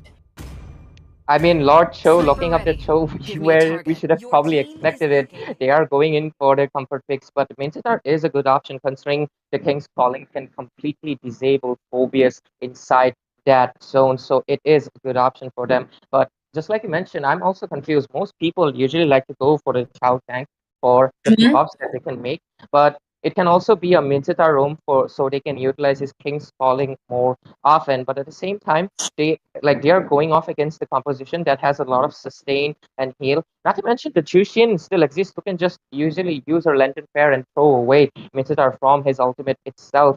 So they might be facing a lot of trouble considering they have like a team executive. They have a lot of good options on their hands, and the side of Team Venom, it is a little bit confusing what they're planning to go for. Yeah, I think they would have a lot of trouble if they manage to melt down that Alice and kind of dodge the infernal person coming in from Phobias. Maybe try to keep him down. Don't let him come with the heart engaged and then fall up to their bait. Things might actually work out because feels like they are definitely going for their comfort picks because these heroes, even though they are good, not like a very strategized plan. Like okay, we are countering this guy with this guy. No, feels like they are definitely going for the comfy picks. So yeah, might actually work out. As for executive esports, that Angel is gonna be really interesting because Angel is not gonna let Alice die, not gonna let Phobias die. They are hard engagers. Phobias is gonna be their hard engager. Alice is gonna follow up, and Angela wants the ulti up on Phobias. Chosen One is not gonna end up dying. So when he's gonna tank and soak up all the damage, all the skills will be expended. Alice is gonna be there like boom. And Beatrix, Hans over there, he's just gonna come for the cleanup. Okay, and then not to forget Ra1. He's gonna give a lot of knockup over there. But then it's gonna be a little bit hard, I guess, because Cho is just gonna be jumping all around. So Yeah, I think it's gonna be good if Chao goes for Rome instead of Mincetar over here, so that he can just jump around and dodge the Lantern of Rowan. Again, we're onto the Land of Dawn, and both the teams are trying to help their junglers to get to level 4 ASAP. Yep, and just like you mentioned, the Chow is going for the roam, and yep, it is completely true because Chow can dodge with his Jitken as well as the Shinpo that he has on his arsenal. He will be able to dodge the knockups that might come from Tushin, and we are seeing a good EXP face-off. The Minstar does have the advantage over Phobius once they become the level 4, but he has to be careful in the early phases, and we are already seeing, look at Ra1 just spamming his second skill, making use of the manaless update that came to. I'm not manaless. Basically, the minion clear has been improved so much for Tushin, and it is nice Yeah. to see.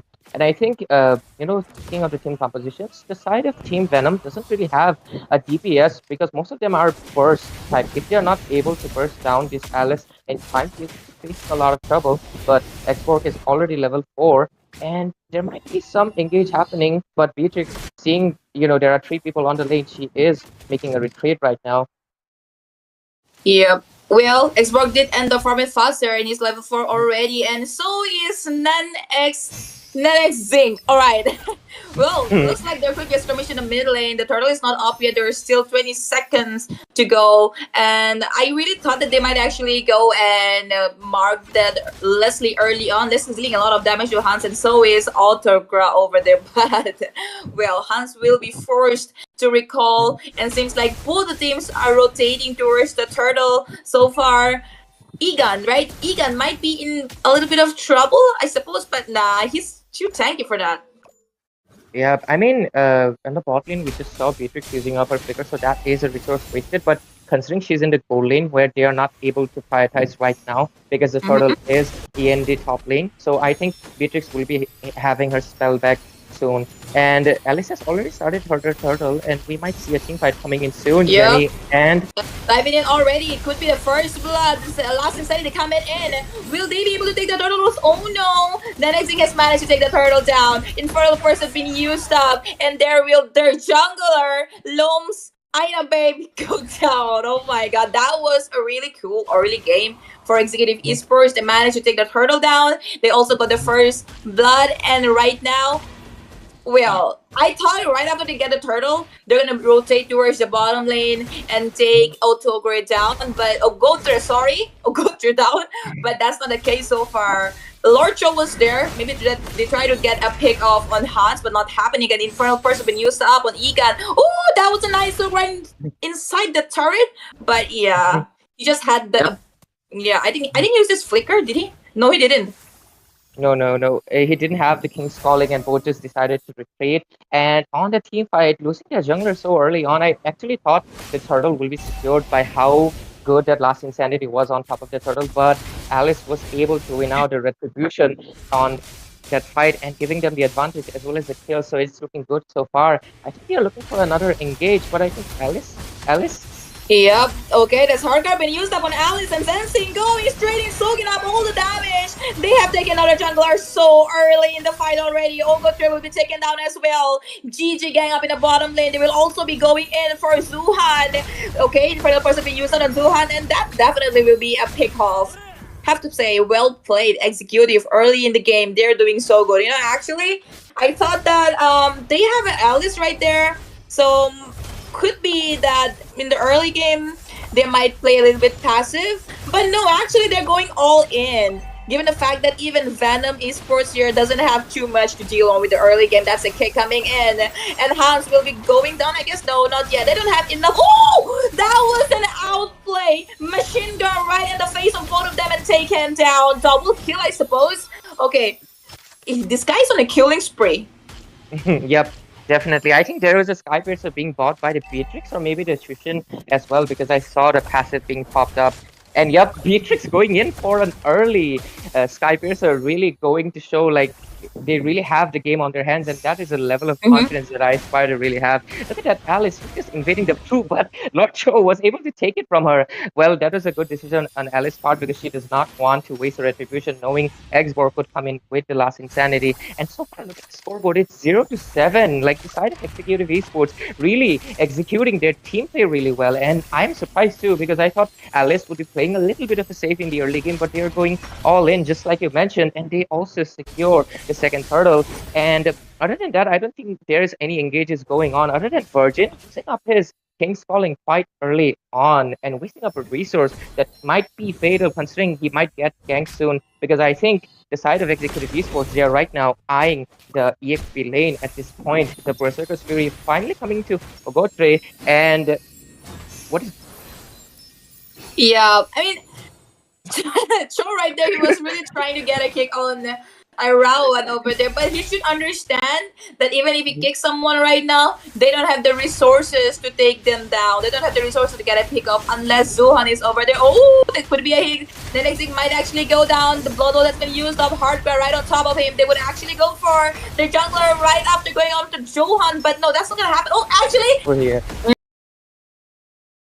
right inside the turret, good time, and lots of heal coming from Madara. They're not going to be able to deal with them as of right now. They will need a lot of farming the items, a lot of damage and whatnot to tackle that Nanek thing, because it's not going to come alone. It's going to come with an Angel with a hit card. I mean, look at that. They have two Sky Piercers on this side of Team Executive Esports because they're really showing how confident they are, knowing they can secure all of the kills. Because if I see a Sky Piercer on Jushin as well, that will be just insane. And look at that, you're just dominating and still going in. Infernal Person being used, and that guy just disappeared. Ikan. What happened? Well, Hans happened, Madara happened, Rawan happened. It was 1 versus 4 up there. I don't know why he tried to actually even hook them, but didn't work out for him. They're gonna take the easy turtle as well, second time. Meanwhile, Ogoch trying to take the advantage and maybe push the lane a little bit, but he's scared. He won the recall, and he's trying not to die and feed in the early game, which is already his KDA is 0-0. And Leslie, when you talk about Leslie, he needs a lot of items. To start dealing damages, so he's gonna have to play safe. Yep, she does have the Berserker's Fury so far, but another hook coming, but I think they will just be retreating. I mean, the side of Executive Esports, they're not giving a second to breathe for Jenny because they're just going into the enemy territory, knowing they have, the control over them. But I think Alice might not be looking to commit for it, and they will just retreat so far. And the itemization is quite common, like they're going in for the normal builds, but I do see the confident, Sky Piercers coming in from Beatrix and Alice as well. And so far, Leslie also went in for it. Busy in the bottom lane. Okay, they have already taken down Ikan. There will be no trade because obviously they don't have the potential. Oh, wait, hold on. What was that? I didn't actually realize what happened before. Did he get kicked inside the enemy's face? I think that was the situation. But anyways, look at that. They're not stopping even a second. They are not retreating, knowing they have the advantage. Look at the both snipers digging it out. Beatrix trying to show off that she has the better sniper and the aim, considering she can aim it off better than the Leslie so far. And most of the turret shields, they will be gone soon. Yep, the bot lane has been popped out, another resource wasted, and it's not looking good for the side of Team Venom because they are getting pushed back into a corner. Look at that. The side of Executive Esports, they haven't recalled yet. The one returning is Alice because she really needs her blue buff for that mana regeneration. And other than that, the rest of the 4 members, they're just dancing in front of the team of Venom. Well, 10 minutes and 12,000 gold lead. Oh my god. This is going to be really hard to recover. Also, the jungler... Wait, hold on. Yeah. Wait. What am I seeing? Nene Zing is 4 levels ahead of Lom. Wait, what? How is this happening? Okay, in the meanwhile, near the purple buff. Okay, this time they got that guy under the King's Calling, but no, they won't be able to take him down so far. They still do not have the resources. Yeah, Nene Zing 4 levels ahead of Lomex Aina Babe, which I think I overreacted because I got a little bit confused. Okay, Well, yeah. yeah. It's fine to be confused because the domination coming in from the side of executive esports is really insane, and that was a great itemization coming in from Phobius. He was almost caught alone inside the King's Calling, but having the Winter Crown really saved him the duration of the ultimate, and he was able to escape, keeping up their score of 0 to 12. They really want to go in for no deaths run, and the Lord is marching in the mid lane. We might see a team fight soon, but I think the side of executive, they are playing it safe until Mhm. Alice might arrive in the scene soon, and they're just trying to sing their lanes at this point. Do you think they will fight right now? Yeah, I don't think so because they don't want to overachieve. They don't want to overextend. They don't want to dive in because they don't have a Matilda up here. You know, they have a Angela, but I think a Matilda would have been so good because this Alice over there, Phobias, they are hard engagers. If there was a Matilda, they would be able to take them out of the situation. The next thing, did try to go in, but like, no, bad this season, not right now. That was a pretty good defense. They didn't even lose any inhibitor. I mean, the first Lord, but in the next one, they lose a lot. So this is the window that 1 minute more than okay, almost 2 minutes, like 100 seconds. They have this 100 seconds window to try and do something about it. Otherwise, they're just gonna take another Lord and then bang. Look at this armor right there. Frag armor just going up instantly. Then Zing might actually try and engage up there, but there are no minions. So they're just trying to take down the inhibitors. Oh my god! There is another Skypiercer being bought for the side of Executive Esports. 3 of the members really going in for the kill. Like, give me the kill, give me the kill. They're hungry for it because usually to optimize the Skypiercer the most, you want to give it to the carry, so they will get the full stacks as much as possible. But the side of Executive Esports really flexing the 0 to 12 score. And you know, this is where the discipline is really coming in from. I think they want to maintain the 0 deaths, and that is why they're not going in haphazardly because they had the opportunity in that mid lane when they took it down. They could have dived into one of the members of the side of Venom because they had the hard guard, they had Alice's ultimate as well as most of the resources available, but they didn't go in for it. They didn't commit because I think they really want to keep a really clean score, and that is why we are not seeing any overextension coming in from their side as well. And also, they do have a lot of bounty on their hand because right now Leslie is probably getting probably up to like third to fourth item, and giving a kill to the Leslie would be a massive disaster for them, considering right now it is 12 minutes and the bounty would be quite high. And the last thing they really want is the Leslie to get a few more items because it is almost late game right now. Yeah. I mean, it's time. They're almost fulfilled, and they have played a really clean game. The right Yep. fights, they picked the right fights. No turrets lost. They got all the objectives, turtles, and right now they're going for the Lord. And obviously, there will be no contest. Why? Because they don't have the potential to even go for a fight. They give away Phobius right there. They took the Minsitter, but they're not being able to do anything about it. Right, they're not being able to counter that Phobius. I mean, Luo, first pick didn't really work out. I mean, diversion play. If he could have. I mean, actually, they could have used a diversion play to take some pickoffs. Like go with the Minsitar, go with Loams, go with the X-Borg, the Chow. You could have picked at least the marksman up in the early game, but they didn't even do that. So I don't know. The Lord is marching, and I doubt that they will be able to defend this one. Definitely, I think we'll be seeing a fight soon coming in because the Lord is marching in as well as the Alice has a Winter Crown. Definitely, the King's Calling has already been expanded. Blood all straight right into long. If Frog armor is gone, they have taken out Duhan. There is no one left to actually defend. They are going in straight for the crystal, and this is it. The cleanest game ever. 0 kill given to Venom. What was that? Total domination. I mean, like, no comment, just like no kills on the side of Venom because what just happened? Like, just like you mentioned, I was thinking there could be pickoffs. They have the Mitsuta, they have the Chao, who is one of the greatest heroes to do pickoff with the Way of the Dragon. They have the Louis with the surprise element. Considering the side of Team Executive Esports, they didn't go in for any chip either, so they had the advantage, but they couldn't execute it against Executive Esports, and they just fell behind. There weren't any engages coming in from their side. There were few Way of the Dragons, from Lord Cho, but there was no follow up either. And not getting a single pick off, not getting a single kill, it was just a clean game, and they were just waiting in for their inevitable doom. And I think other than that, I don't really have to mention anything else other than the three Sky Piercers being bought. That is a level of confidence that I really, really aspire to have. Yeah. What the confidence that you don't want to have is picking Luoi first pick Definitely. and giving no diversion play at all, right? Don't I mean go with Uh, your comfort base, but then mix a little bit of strategy as well. Again, I guess Numi is back up. yep, I think she's back up. All right, I guess she's Hello, everyone. here. Yeah, Hello. I'm still here, guys. I'm so sorry for the delay. Sorry for the background. Well, that match was pretty interesting, and I feel like, like Yeah. Team Venom would have done better. Mm-hmm. Yeah. Well, Team Venom would have done better if they, kind of engaged in fights and all.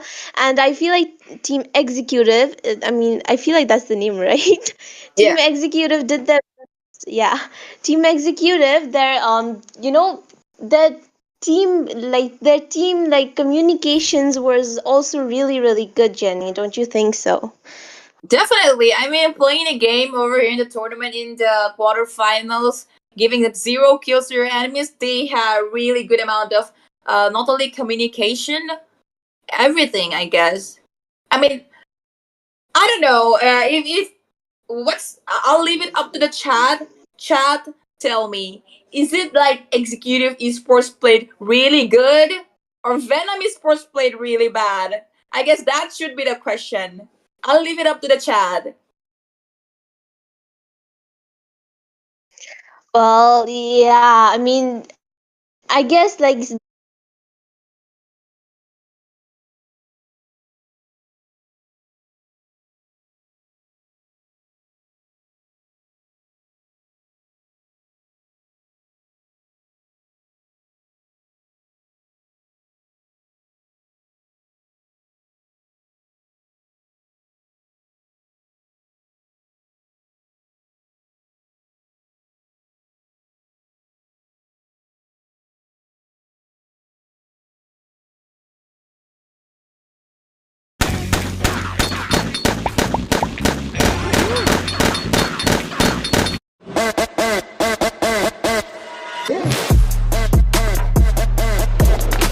Phase of the draft. They also have Ben Khalid though. This time it seems Venom Spurs are not taking it lightly. And Suyu, yeah, great pick. I prefer him in the jungle because he's not much of an engager. He's more of a follower than an engager, and he's got incredible damage, really great sustain, but again, smallest health. So yeah, he's a core jungle lane, right? Again, they have gone for a Lilia first pick this time, Venom. No more Louis.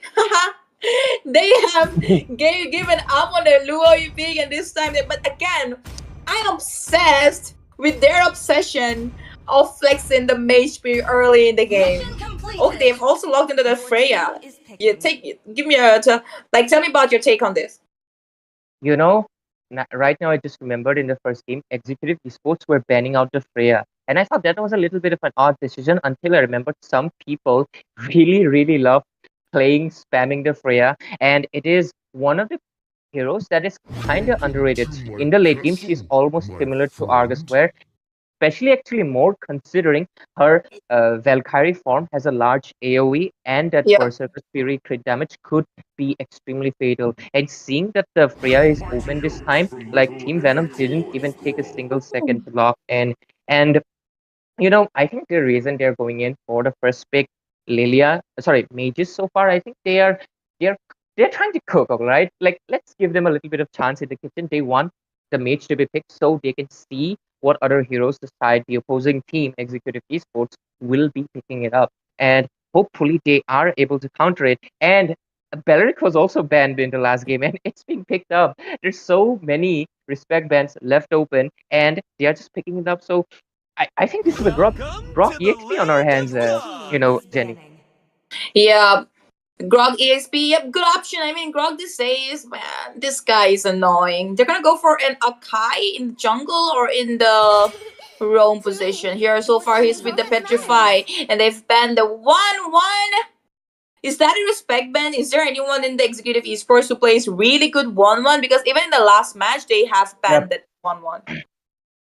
I think so, because they have banned out 1-1 almost twice consecutively at this point. And I think Hakai would probably go in for the roam, at least at this point, because I do see the petrification spell on him. Other than that, I would like to mention something. Suyu is like an upgraded version of like so many heroes.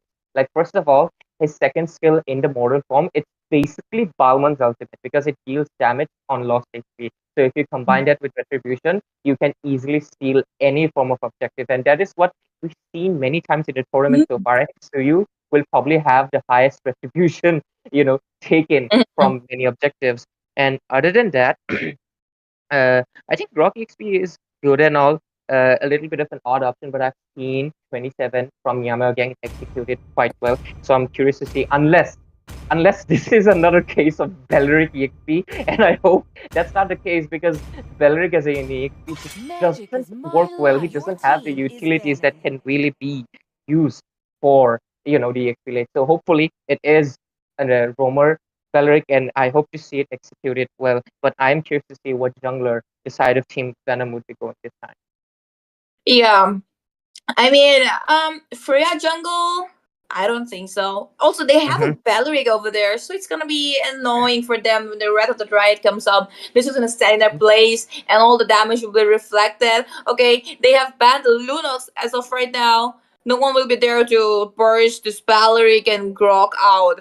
So what's left? They're yet to pick a jungler, and they're going for that Hayabusa. I don't think even if Venom Esports picks a Hayabusa, he will be able to do much over here because there's Beleric, there's a Grok sitting up there, and they have yet not revealed their goal lane and the mages. So at this point, I think Executive Esports, they don't even care what they draft because they are pretty confident after what happened in the last match. I mean, definitely their confidence is at peak because they know that they have the over advantage because the macro as well as the micro was really good on their part. Venom Esports weren't able to execute many of their skills and there wasn't much happening. And this time they're also confident. Just like I mentioned, the Beleric does exist in this game. Despite the Freya being banned out in the previous game, this time Freya, despite being picked, she will have a lot of hard time once the power of the nature is being used by Beleric on this game. So she will have a lot of hard time. Not to mention he also has the vengeance. So Freya might lose 50% of her HP by just hitting herself. Not to mention Beleric's the Thorns passive. It's going to hurt the side of Team Venom a lot. But right now they are hovering over Nated. What's the most popular marksman? I mean, AJ did get eliminated, but Crisis always love to go for the Nated, and it is being locked in. And Rawan going in for the Novaria as well. Yeah, I think that's a good option because when you have a Novaria, you're also gonna have the visions and Fania. Wow. Okay, now it's gonna get interesting. Like I told you, Venom's gonna come back around and give a tight slap to everyone that judged them, and that includes me. So maybe I am ready for the slap. Then Fanny might actually turn around the game. Imagine Fanny going dive in straight away, getting Rawan down, and then Hans. The BMI place might come in handy, but there is still chances that if the Fanny is super fast, it's gonna take him down. After that, who's left? They have Nanek Zing on Suyu, could be taken care of. Even Freya can take care of him, I suppose. But then they also have this marksman who will be able to, in the later phase of the game, probably be able to take care of Beleric and Grok. And not to mention, they also have Lilia, who is a menace to the frontliners. So now it's getting interesting.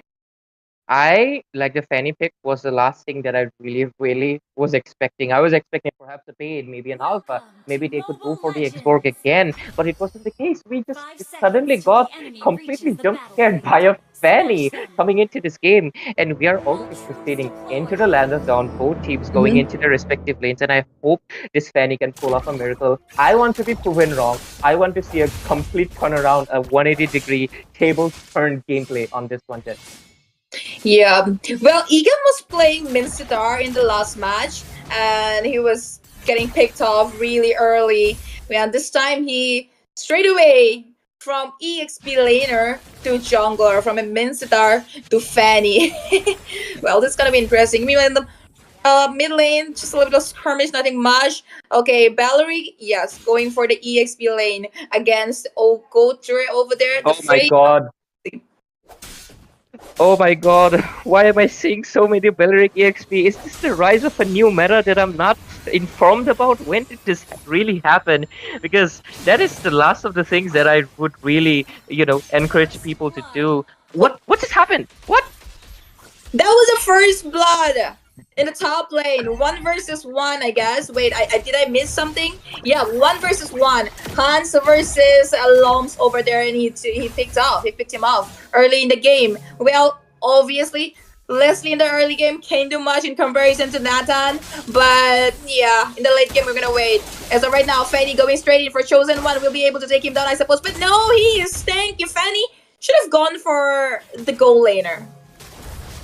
Yep, definitely. I mean, they already have secured 1 kill for Nathan, which will help him scale up really well. I mean, this is the last thing you really want to do, considering this game really relies on their marksman. I mean, Suyu, a very good hero. He's a little bit of an unbalanced, but he will only provide a little bit of utility as well as securing the objectives. Other than that, if this game is mostly by Nathan's hands, because he will be the one shredding the Akai as well as the Freya. I mean, Freya will be a little bit of a menace. Despite the Belleric, I think I do want to put my trust in it, and I think I will just have to wait and see what they'll really have to do, because I think Leslie's he's a little bit of an odd position. He's not going to the lane, and Nathan will just chunk down all of that. Oh.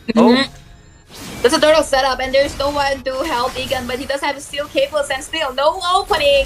Turtle has been taken down right there by Netic Zing, and Fanny there, Egan tries to escape with a little bit of HP, and the wall pin miss, and he goes away, flies away. In fact, they're also trying to get down Lord Shu, but that's too late. Again! In the top lane, that was the 1 versus 1. Hans versus Loms. Bro, why are you feeding that Nathan in the early game? You're gonna regret that. They're going to regret it indeed, because giving the kills to a Nathan, like, oh my god, he's going to get his items early on. He just chunked down the turret completely, so he got the gold, and he's right now chunking down. Oh! Fanny, going straight for Madara up there, but that was not your target. Your target should have been Hans. Your target should have been the goal lane from early in the start. Did you notice it was Hans versus Loms in the top lane? If Egan rotated towards the top, he could have actually taken down Hans. Now Hans is already starting to deal damage to even Lord Cho. So I don't know. I think the Hyper should have rotated towards the top lane. Might be in trouble, but he's gonna use the steel cables, of course, and run away. Did he take this Fanny to run away, or did he take this Fanny to actually get some pick off? I think Fanny is still in the Xbox mentality. I think Fanny still thinks she has the true damage, because she's been diving into the Belleric, into the Grog, which is so unnecessary. And that might be paying off, considering they are lacking in the gold. And there is a little bit of an invasion that might come in play, denying the energy buff that she really needs. And yep, she just decides to retreat, not even compete for it. They're gonna deny him the purple buff as well now. So Fanny, not gonna work. Hans trying to go and deal damage to old Gotre over there. No. Guy from the stop, and the Dryad comes in, and like I told you, the Wrath of Dryad is gonna be really harmful for Ogotre over, because it's just gonna be standing there, not being able to do anything. And that's what exactly happened in the bottom lane right now. They have taken a top lane turret. He's going and marking down the bottom lane turret as well now. He's taking up some gold, but yeah, the turtle is up there. They're trying to form a setup. Yeah. Whoa! The heavy spin! But bro, he flickered. Oh, that flicker saved him big time this time. Could be an uncontested turtle as well. I think the side of Executive Esports, they're going in for another clean sweep. Like, look at the scoreboard so far. I almost thought that was a kill secure, but oh no. Yep. Oh, he well, just it survived. doesn't have his heavy spin as he used it up already. The BMI play comes in, and he escaped this one as well. Yeah, and look at Nathan. He has 2 items. Meanwhile, Leslie even hasn't gotten the Berserker's Fury. That is a complete gold gap in, like, I don't think they can come back from that because Nathan is just gonna snowball so hard. He's building up for Uh, his third item right now, and there is no marking on him so far. Like Fanny hasn't been able to do anything. Just like you mentioned, Jenny, he has been just escaping. And look at that in the bot lane. yeah, no escape for Ogo 3 over there. Egan trying to what? Never mind. I think this is an running away type of Fanny, like No, a new flying away. strategy. Flying away. Yep. They're doing damage to Zohan up there, and there you go. The last hit. Ooh. Zohan got taken down. Wait, Egan! Okay, I thought he was running out of energy to even fly up there, but yeah, he managed to save it. This purple buff will be denied. Nenexing already up in the purple buff, is taken down. Lord Show is trying to distract them a little bit, trying to defend this turret. Well, never mind. They're just cutting the lanes. Yep, at this point of the game, I'm not sure what's the game plan for Team Venom really is. Like, Let me tell Fanny you, they really- have none. Yeah. Yeah, we were expecting a comeback, but I think we will be denied of it because I think they do not have a real goal in their heads. Like Fanny, I think her cables are fine, but she's not, targeting the right people. She went off to the EXP lane twice unnecessarily and Very, very didn't lock onto Naden even once. Like even in the mid lane fight, she just ulted the Grok instead, who just barely survived the sliver of HP, but it doesn't really matter. He's the roam. It doesn't matter if he gets, taken down. So Nathan is completely fed right now, and there is just no option they can retaliate from. Fanny doesn't have a little bit of a farm on her hands either, so there is no pickoffs that's gonna be coming in. And I don't think. Oh, no, they are just gonna. What is that Yeah. damage coming in from Novaria? I know, right? Ogo, they're trying his best to escape, but that's not gonna happen, bro. They're up there. It's 3 versus 1, and the turret, well, the turret will be counting as well, but he's gonna go down anyways. Yeah. When you talk about rotation, I mean, isn't it common sense that you're not gonna be able to take down Valeric right in the early game? Instead, before the goal laner even reaches level 4, you can actually take him down, and he still did not rotate top lane. Could be a good wild charge, and the Lord Chow has been melted. I mean, their tank is melting. Who the hell are the other guys? Easy peasy. At this point of the game, I don't think Venom has any chances of comeback. Like, I don't think the Leslie is able to do anything much. The Freya is completely getting countered. I mean, look at Nate and on monster kill already, and they don't even have proper itemization yet. Like, proper items on their hands yet. Freya just is trying to build up despair, and she hasn't even got, and they're still just poking in, and I don't think there would be much of a team fight. Look at Nathan. He has his Holy Crystal, one of the most expensive items in the game, already in his arsenal, and he's building up to his one of the last items, and I don't think there's any coming back from that. Nice heavy Oh my spin, God. should I say? Or bad one? Didn't work. Double kill for Hans. The third has been taken down as well. Triple kill. Anyone comes in could be a maniac, but Leslie up in the base. Is he lagging? Probably, but he didn't ask for any pause. When he comes in using up the cutthroat, but legendary Hans. They're just waiting for the minions to end the game. Yeah, I mean, at this point of the game, there's not much to say about because, like, this was a complete gap of macro as well as the micro skills being shown out here. I mean, I don't think like Venom really had much of an opportunity. Like, I mean, just like you mentioned, there was no pause asked either. I think that this is just a little bit of perhaps they're frustrated. Maybe they don't. They're giving up already. Penny is trying to make a play, but look, damage. Oh my God. Yeah. Well, they have expanded their skills. The minions up there, I think they can easily end as of right now. Hans will probably be looking up for the kills and then go on to the turret because obviously they're winning, so there's no rush in that. Well, the minions has been taken care of though. There is still one. Legendary Hans is gonna go in for the base, and that's a clean victory once again. Twice clean sweep. That is absolute insanity.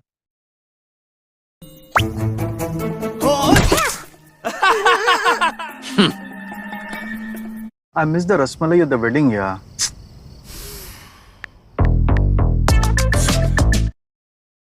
Wait, did they get a kill this time? I am actually not sure. Was like I think someone would think have not. to get Yeah. executed. No. Oh my God. God. Oh my God. A complete chocolate factory here. Yeah, I don't know if they're lagging or what, But I think they could have done No, better. I think they could have done better, definitely. At least give a little bit of competition. yeah, there was really no competition. And the match ended on 9 minutes 50 seconds. It didn't even go up to the 10-minute mark. That is just insane. Like, I think we have our host back already, right, Jenny? Hi, Nomi. Hey there, Numi. Hello, everyone. And I mean, I have actually no words in my mouth at this Just like their moment. kills. Just like their kills. Yeah, None. like the kills, I have zero words in my mouth. I mean, I had hopes that, Venom would have, they get in their like games up and kind of, bring a comeback on the second match, but well, well, there's like literally no words for me. Like props to, I mean, sorry, which team was it who won? Executive esports. She's not even watching. Executive. I swear, she's not even watching. She's like, I'm we so we need bored. I don't to want to we need watch. to Let them fire just. Numi. Yeah, I think we should fire her. Ooh, are we paying her? Guys, are we paying her? Let's cancel Cut her her. pay. Cut her pay. Give it to Jenny. Yeah. Well, But it's okay, guys. I think I like chocolate. I mean, it was a complete chocolate factory on the red side, which was yeah. previously in the blue side. But then, yeah, I like chocolate. So maybe Oh, they can I give mean, it work. yeah. I mean, that was pretty a bummer match. I was pretty like I had my hopes up for Venom for on the second match. I was on like watching live stream on YouTube, and I saw people like commenting like Leslie is AFK and blah blah. I don't know what happened to Leslie because in like the mid games, like in 5 minutes, Leslie was staying at base. I just noticed. So I Yeah. don't know what happened to Leslie. but there wasn't any But I pause mean, after. Yeah. yes, if I feel like if the Team Venom had, like faith in their teammates, they would have done a comeback or, given a little bit of more fight towards like Team Executive, like Ray. Like, don't you think?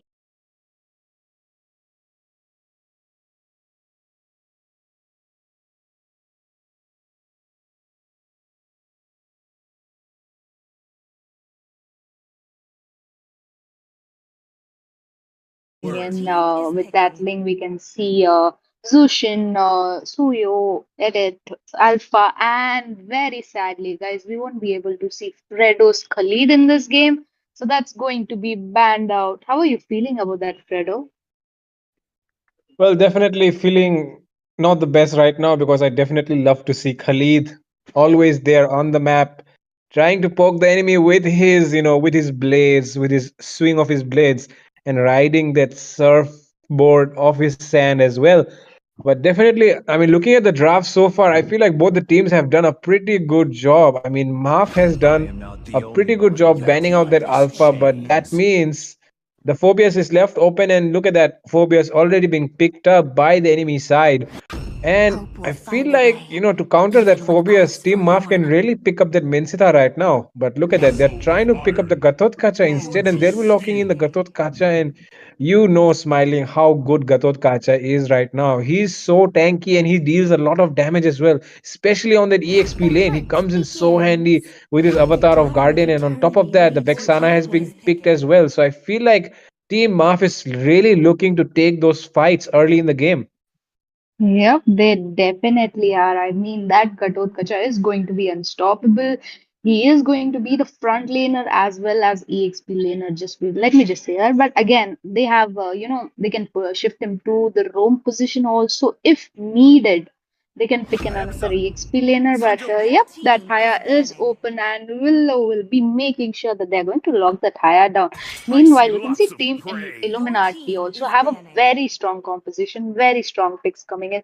They have the Phobius for the EXP, Ruby for the probably gold, and Lunox mid. Okay, Lunox mid is good, but if you put that Lunox in the gold, it's going to be great to be honest. But the second ban phase is already up. We can see that Roger has been banned off. Kufra has been banned out. They don't want any counters coming in. So I think that's quite a smart strategy coming in by Team Muff. Meanwhile, we can see that Carry and Chip has been banned out. So right now, Illuminati know they have those, tanky compositions. They have those tanky front laner And the possible the possible hero who can melt them, which Mafia have to pick a gold laner.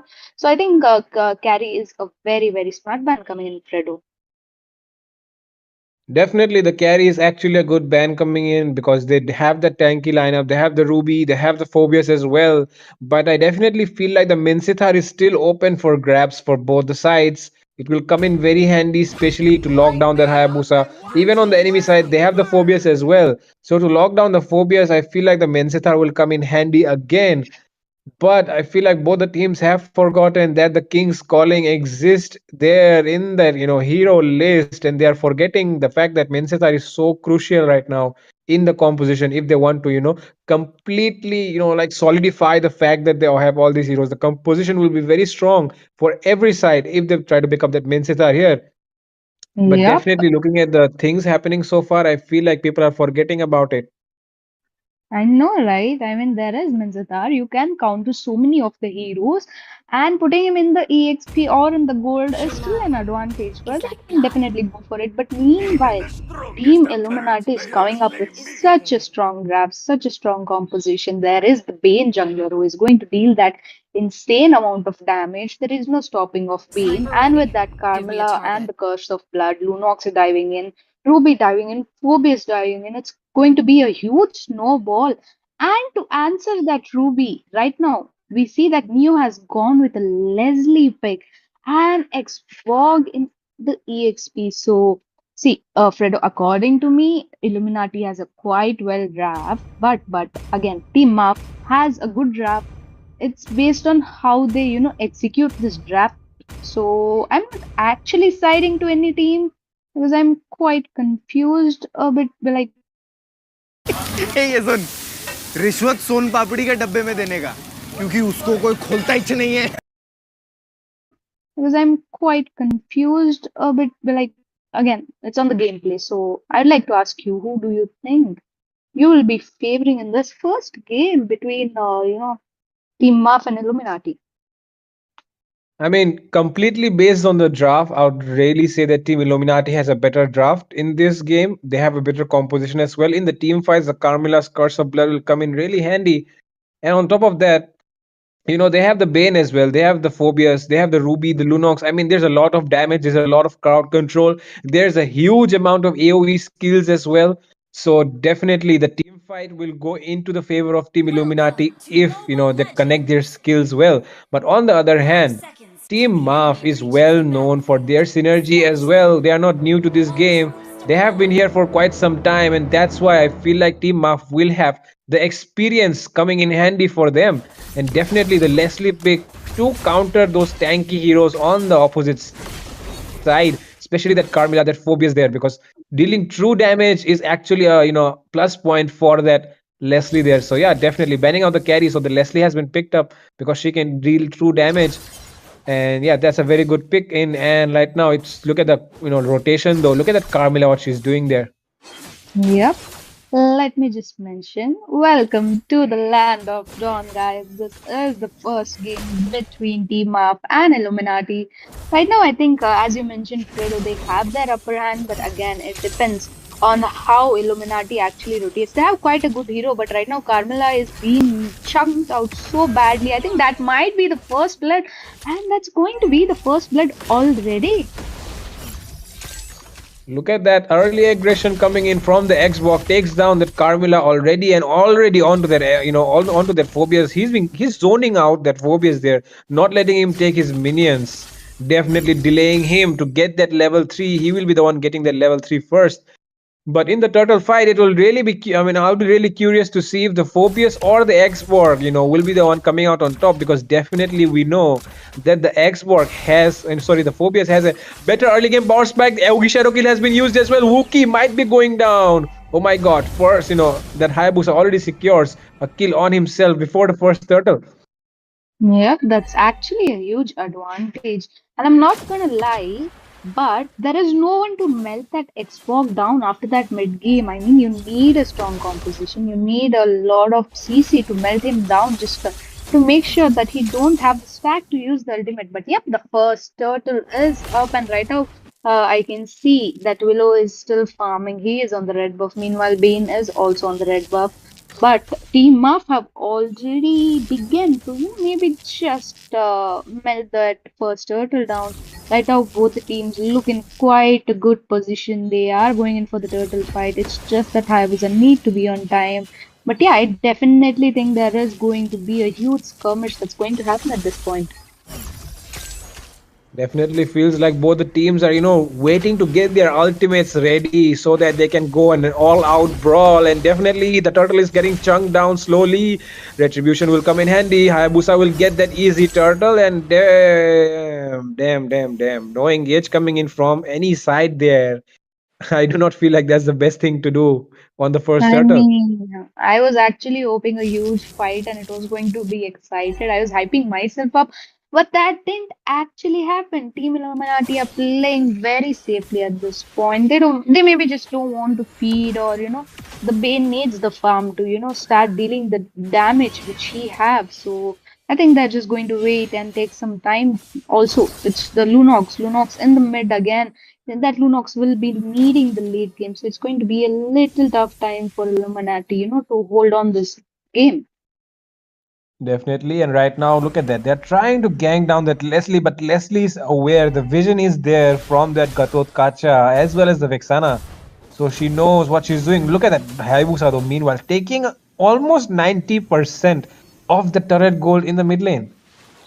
Yep, that gold is going to help him a lot because, come on, that's Hayabusa. You need to farm up, you need to level up, and he's already in level 7. It's just, 4 minutes in the game, and the second turtle is not yet spawned at all. So, yeah, right now, I think so far, Team Muff looks in a great position. They have not exactly a lot of gold difference, but yeah, approximately 1K or 900. But right now, there is Gatot Kacha providing the vision, and I think both the teams are playing quite safe.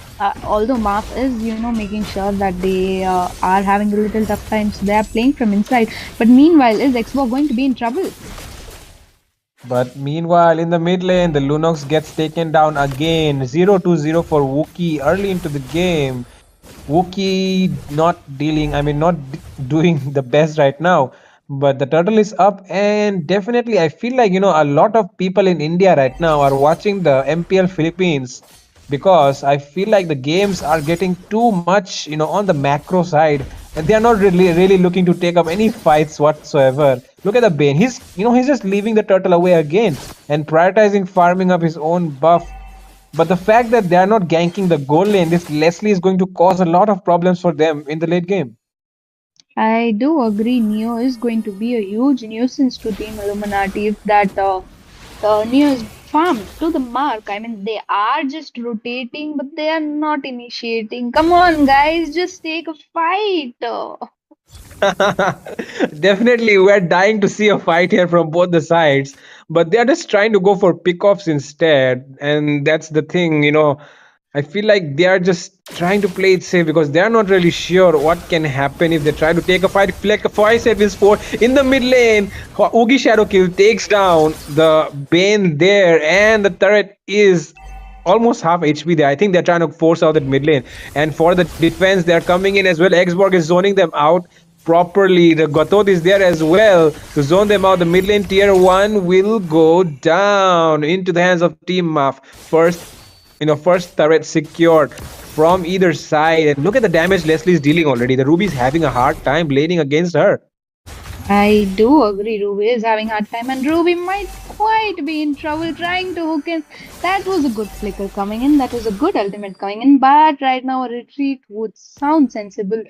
Just taking out the mid tier first is basically you're opening the whole map to them. So right now, seeing the build, we can see that, Hayabusa is gone for that Malefic Road in the first Oh my build. goodness. I felt like the Ruby was going to go down there for a moment.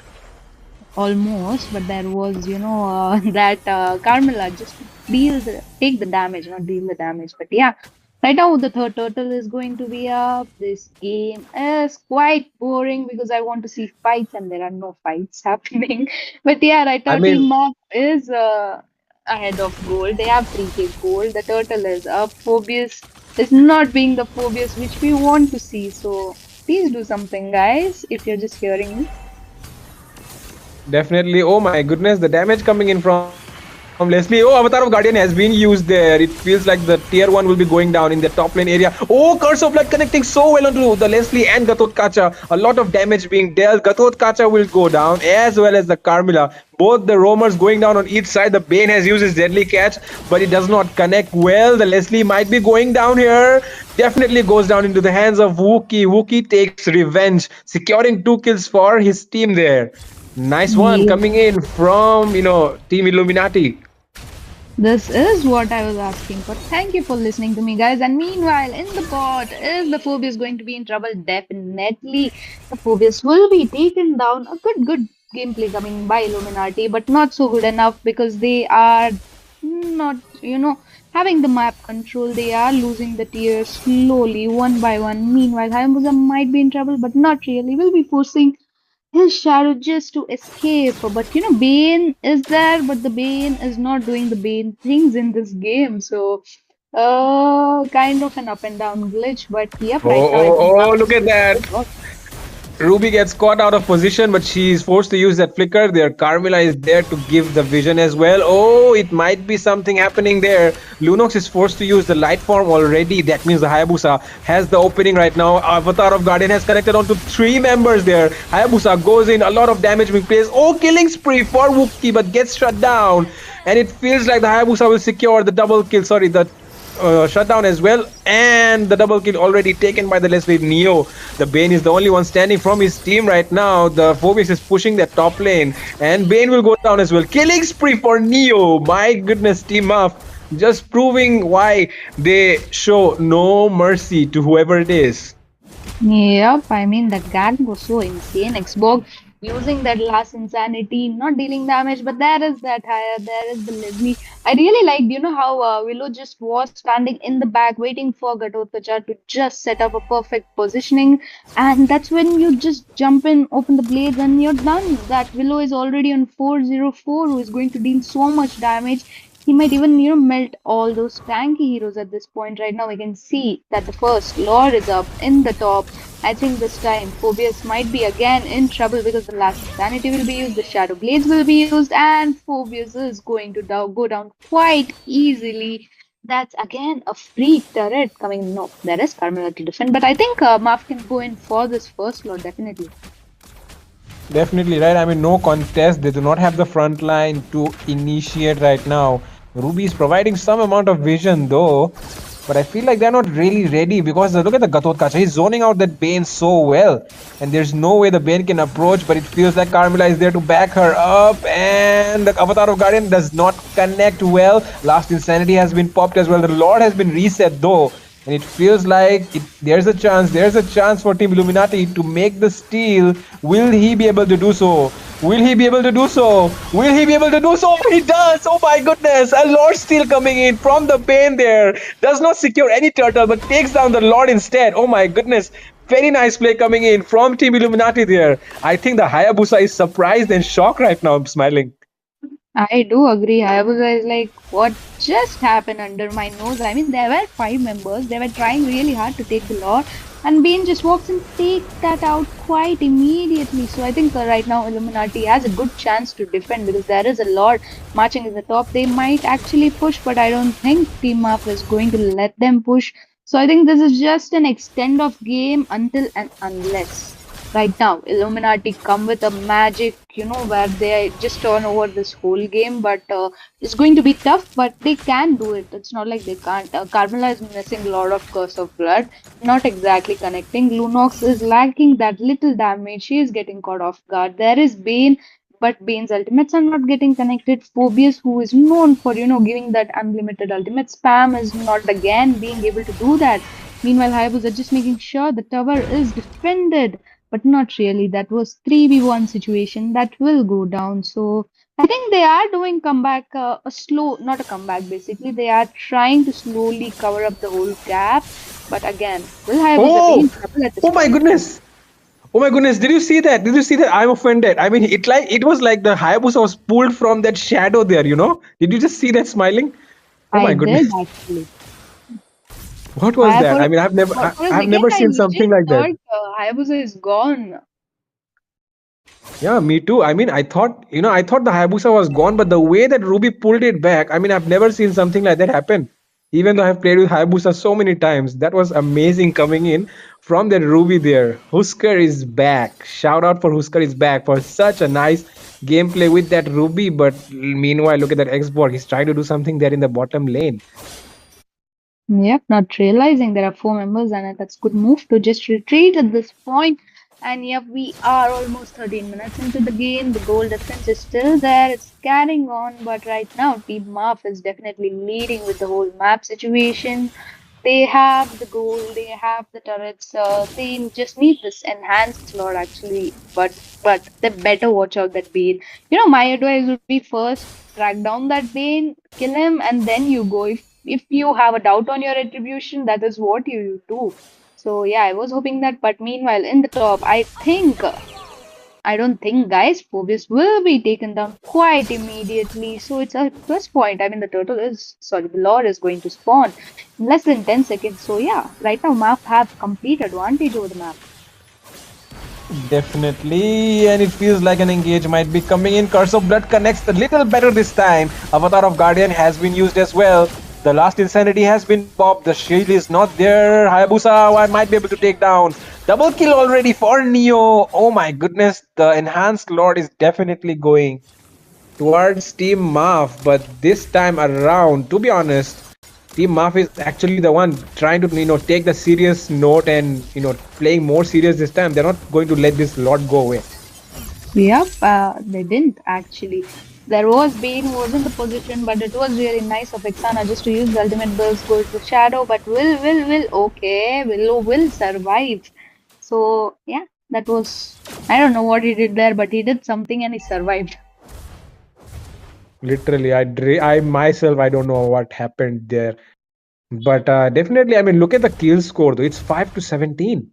That's a lot, but the goal difference is not so much actually because And okay, we are seeing the items right now, and looking at the items, look at that Hayabusa. He's already crossed the 10K mark, even the Leslie as well. So look at their bills as well, right? They're already on to the last item already, and this will be a very big advantage. The Avatar of Guardian has been popped, connects onto two members there. The Bane will be going down. It feels like the Carmilla will go down as well, but no, she escapes somehow. Ruby goes down though.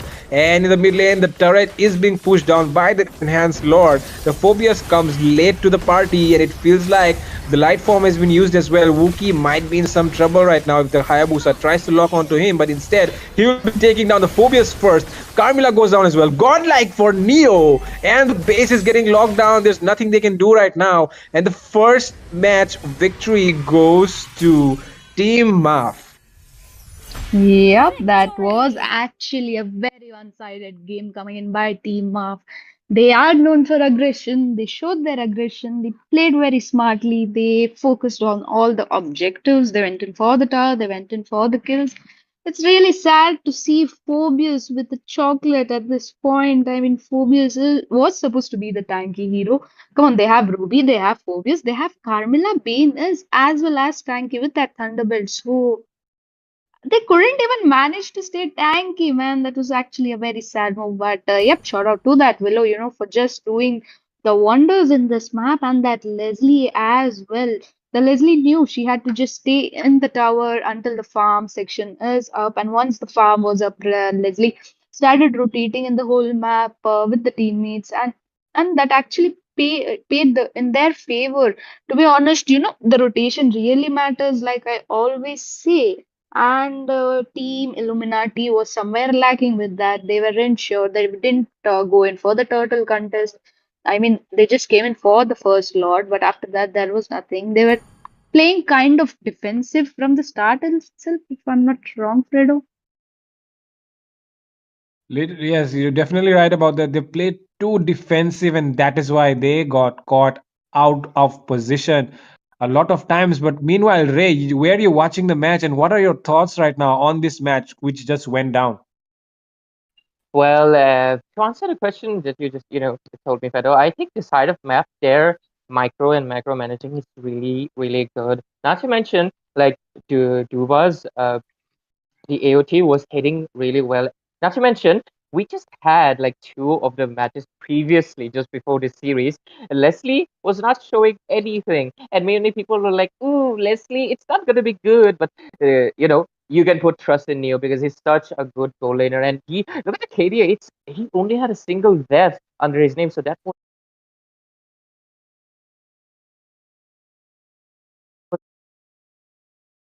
आजा आजा माँ क्या बना है F से fafda fan Got my heart no and was troublesome. So they are going to make sure that is banned out.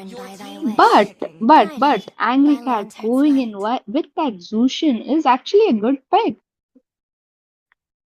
Yeah, actually, Zushin is actually very good here, because we really know the potential the Zushin has to create the havoc in the team fights, throwing up those heroes here and there, not allowing them to do what they want.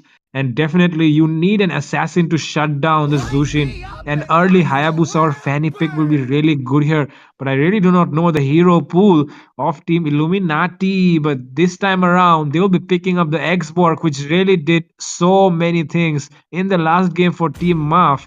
And definitely, they have learned from that, and they'll be going in for the X-Borg here. And for the mates, though, they'll be picking up the Sicilians. So definitely, they're looking to take up those fights in the late game and trying to come out on top in the late game with the help of that Sicilian. I mean, that Sicilian is going to be such a huge pain because you need a back lane. You need a hero who can just jump into the back lane and catch the Sicilian, or is just going to stand in the back, deal the damage, and just get away with it. Right now, we can see Marth. Actually, I was hoping them to pick the Carmela, but they've gone in with that Matilda pick. I don't think it was a great choice to show away the Carmela because if they're going in for that Carmela and Sicilian combination here is going to be a tough time for Team Maf. But yeah, uh, there was Hayabusa open. So Willow is absolutely going to lock in because we just saw that Willow was so wonderful on that Hayabusa and there was no one to stop him. So right now, Illuminati might be questioning their ban system because that Hayabusa was quite troublesome. But I think they think that, Hayabusa is handleable, Vexana is not, so let's just ban out the Vexana. So they still have the chance to go in for the Carmela. I would actually suggest Carmela, but last game, based on how they played Carmela, I just remember I wouldn't suggest them that Carmela. Definitely, the Carmela gave away the first blood, to that X-Borg, and because of which the X-Borg was completely able to snowball the entire EXP lane. Even in a team fight, she was having such a good time. But right now, look at that. The pick, though, coming in from Team Illuminati will be the very, very unpopular, very, very what to say, rare hero, which I really don't see these days. Leomort has been picked up by Team Illuminati. They're trying to make things happen. It does feel like that Angela will come in handy. That Angela and Leomort combination, so hard to stop them. The movement speed is impeccable. And right now, look at the bans happening though in the second phase. They will be banning out the Gatotkacha and the Moskov. The Gatotkacha ban is pretty nice, to be honest, if I say. Yep, I mean, in the last game, that Gatotkacha didn't let them survive. All those jumps coming in from him were absolutely on point, and it was hard to deal with it. So I agree with that pick. And as you mentioned, right now, Illuminati might actually go for Angela. I don't see any other tank that would be suitable at this position. I mean, they have the Xbox, they have the Leo mode. If they pick the Angela, it's going to be very hard for, Team Marf to deal with them. But yeah, they are going to make sure that other compositions are banned off. In the last game, they didn't pick that Minsitar, but in this game, they are definitely going to ban out that Minsitar. So yeah, that's a smart ban coming in. But right now, we can see that team Illuminati have the pick. I like, this time how they've gone in for the comfort pick, no pressure of meta. You just pick in what you're confident.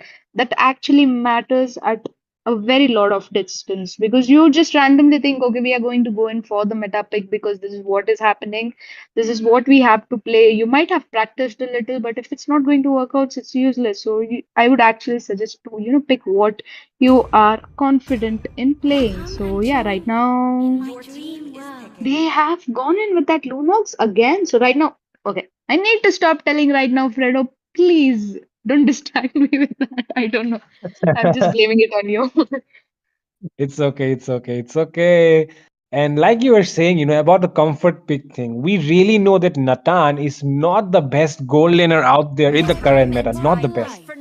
But we definitely know the guy named Crisis, right? He is just so good on his Natan that team eliminators, even though at times when Serar Moon falls off, when their tank cannot do anything, even in those times, Crisis with his Natan somehow able to carry the game by himself. Even if they're not able to win, he's still the guy who does his job really well. So he's really confident on the Natan, and that is a prime example that it does not matter what draft you're actually going to go with. It does not matter what the patch is, what the meta is.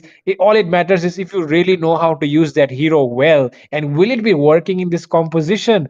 And to finish off the draft, we are seeing the Beatrix, the Ruby being picked in by Muff, and the Tigreal, the implosion, the Keyboy moments might be happening this time because the Tigreal has been picked up by Team Illuminati. So really curious to see what things might go down in the Land of Dawn right now because both the drafts are looking very strong, don't you think? Smiling. I do agree. I mean, right now, again, guys, ignore my right nows because Right now. that's what is going to happen. So, according to me, either Illuminati is going to cook Marv or they are just going to be cooked by Marv. That's the kind of draft they have. So it's like how they are going to make the rotations. If it's going to be like the last game, I definitely think they are going to go down in the vein. But if they manage to do this whole rotation and whole composition and whole objectives in mind, and they are going in for all the fights, they are there for the teammates, they can actually show wonders here. So yep, welcome to the Land of Dawn, guys. We are already here. Team Muff had taken the first victory home, and this is the second game. They are going to play against Illuminati, which is going to be on the red side. And we can see so far that both the teams are going in just for the farm. They need the farm. They need the minions. They need the itemization. So I think yeah, they're doing good so far. Definitely, so far, just pretty standard rotation coming in from both the lanes. And this time, to be honest, Smiling, in my opinion, I feel like the goal lanes will be the key in this game. Not the EXP, but the goal lanes because Beatrix, a very, very high utility, high risk, high reward type of marksman. And look at Team Maf. They're trying to, deny the minions to Sicilian because you know how dangerous he can be when he's farmed in the EXP lane, though. It feels like the X-Borg will not go down there. Flicker has been forced out, though. So that means Flicker won't be available for the first turtle. And definitely, continuing what I was saying there, it feels like the mid lane, sorry, in the gold lane, the Lunox and the Beatrix will be the key to victory here for both the teams.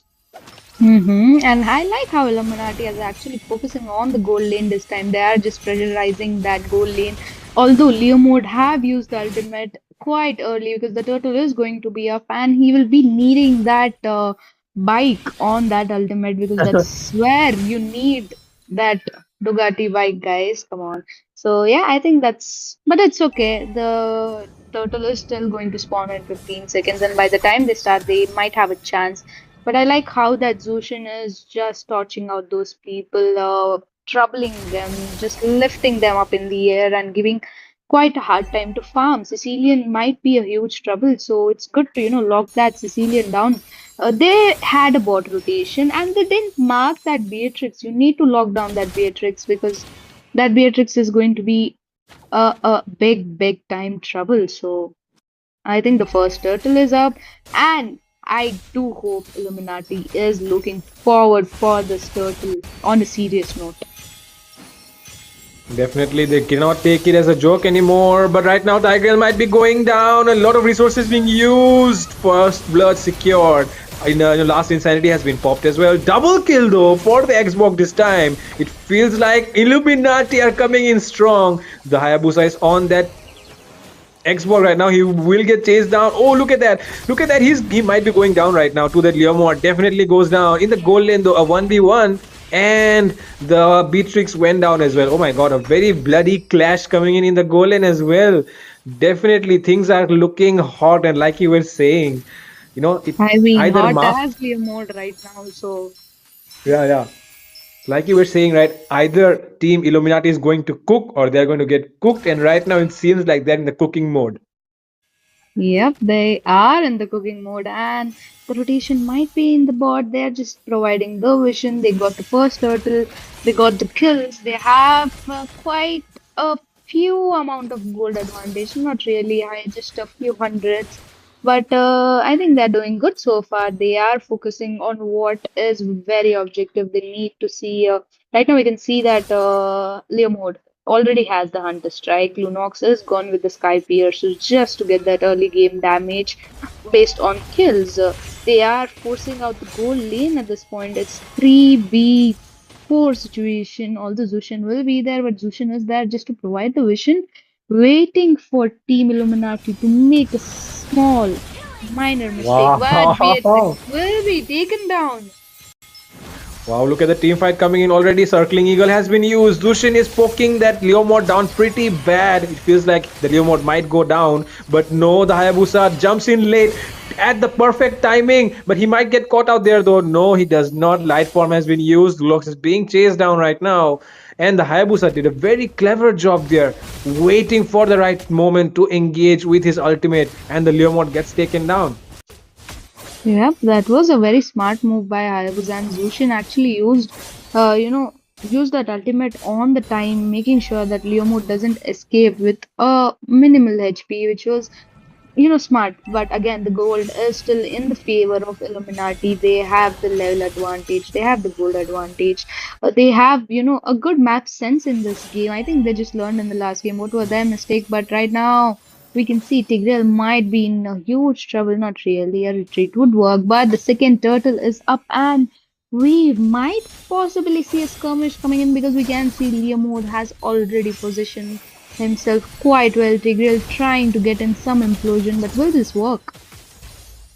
Feels like not. Tiger will be going down on the hands of Duba this time. And it feels like it's a 3v4 right now for the turtle fight. And Team Muff are really interested in taking the turtle. And Team Illuminati are not showing signs of any kind of contest. And yeah, the second turtle will go into the hands of Team Muff comfortably. Yup. Meanwhile, in the Oh, bot, Beatrix is trying to get in the turret. Lunox might be in quite a trouble because the lantern is used, and that lantern will make sure Lunox is down. Very hard to deal with. That Zushin, someone have to stop the Zushin because Zushin is on a 2 kill, which is still a huge plus point to be honest. In the top, we can see that Team Illuminati is going for the push. They need the push, which is quite important. They can't just, depend on the team fights and try to get in something because the kills, end of the day, is just an advantage. But the push is going to be the victory. There is Zushin to provide the vision for the teammates. Just, need the backup. But it's sad to see how Tigreal is having such a tough time with the Zushin. By the time he reaches to her, he's already in the air and thrown away. yeah, that's a concerning thing. The Zushin is actually the one who is, putting up a hard time for the Tigreal, even for the X-Borg, right? He's not able to do what he wants because the Zushin is not allowing him to do so because of the lantern which he has. And right now, it feels like even though the team Illuminati is the one leading that kill score, the farm difference is on the side of Team Muff. That just shows that the macro game is coming in right from Team Muff in this game again. Yep, Team Maf is actually, working on the goal. They are working on the turrets. They are going in for the push. The positioning is so well pushed at this time. The third turtle is going to be up, but looking at the itemization, Xbog already have the war axe. He already has the ice queen just to slow the enemies down. There is a conceal used by Tigreal, which will be going in waste, but the team fight has already begun.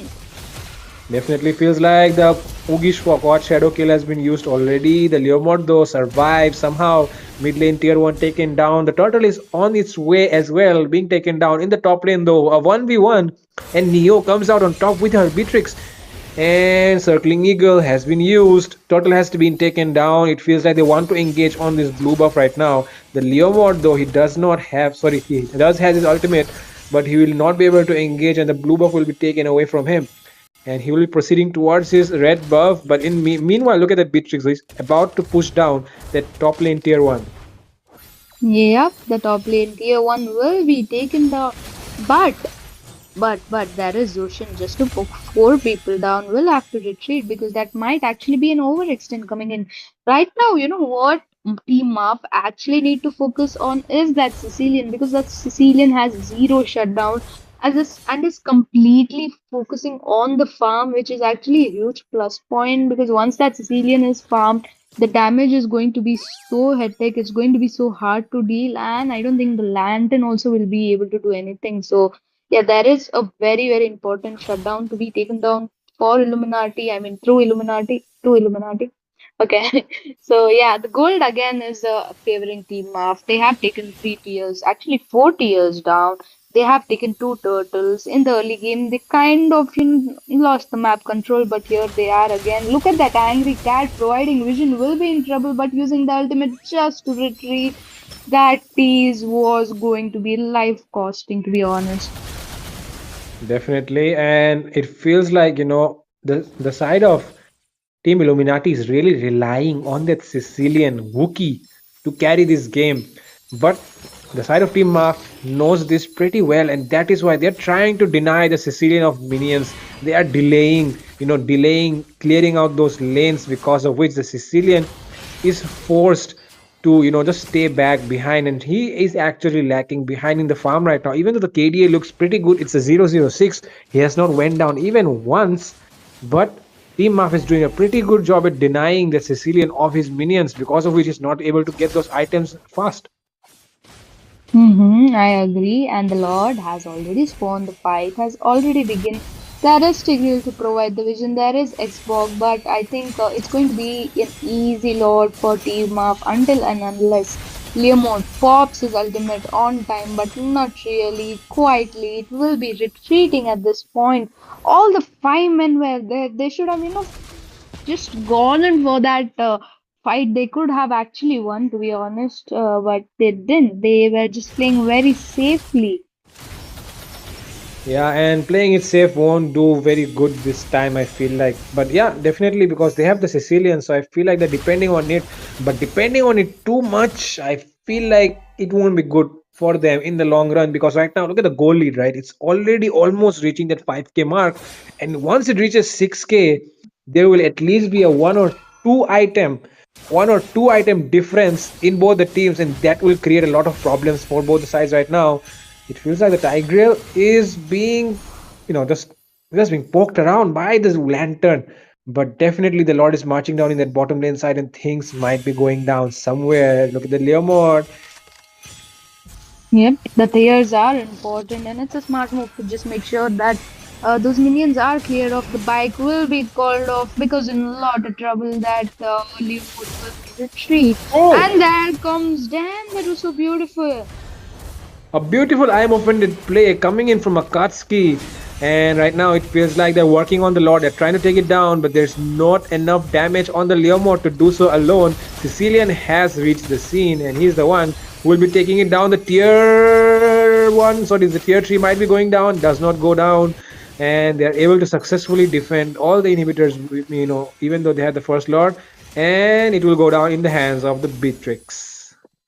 Yep, that Beatrix has a lot of damage, and right now just got the claws on her hand, and it's going to be so hard, just to pinpoint that Beatrix because she is going to roam in the map very freely and escape very easily. So they better watch out for that Beatrix because the damage is high. They needed a gold laner. Lunox, although is lacking the damage, there is no proper, front laning. By the time she reaches the Beatrix, she is half gone.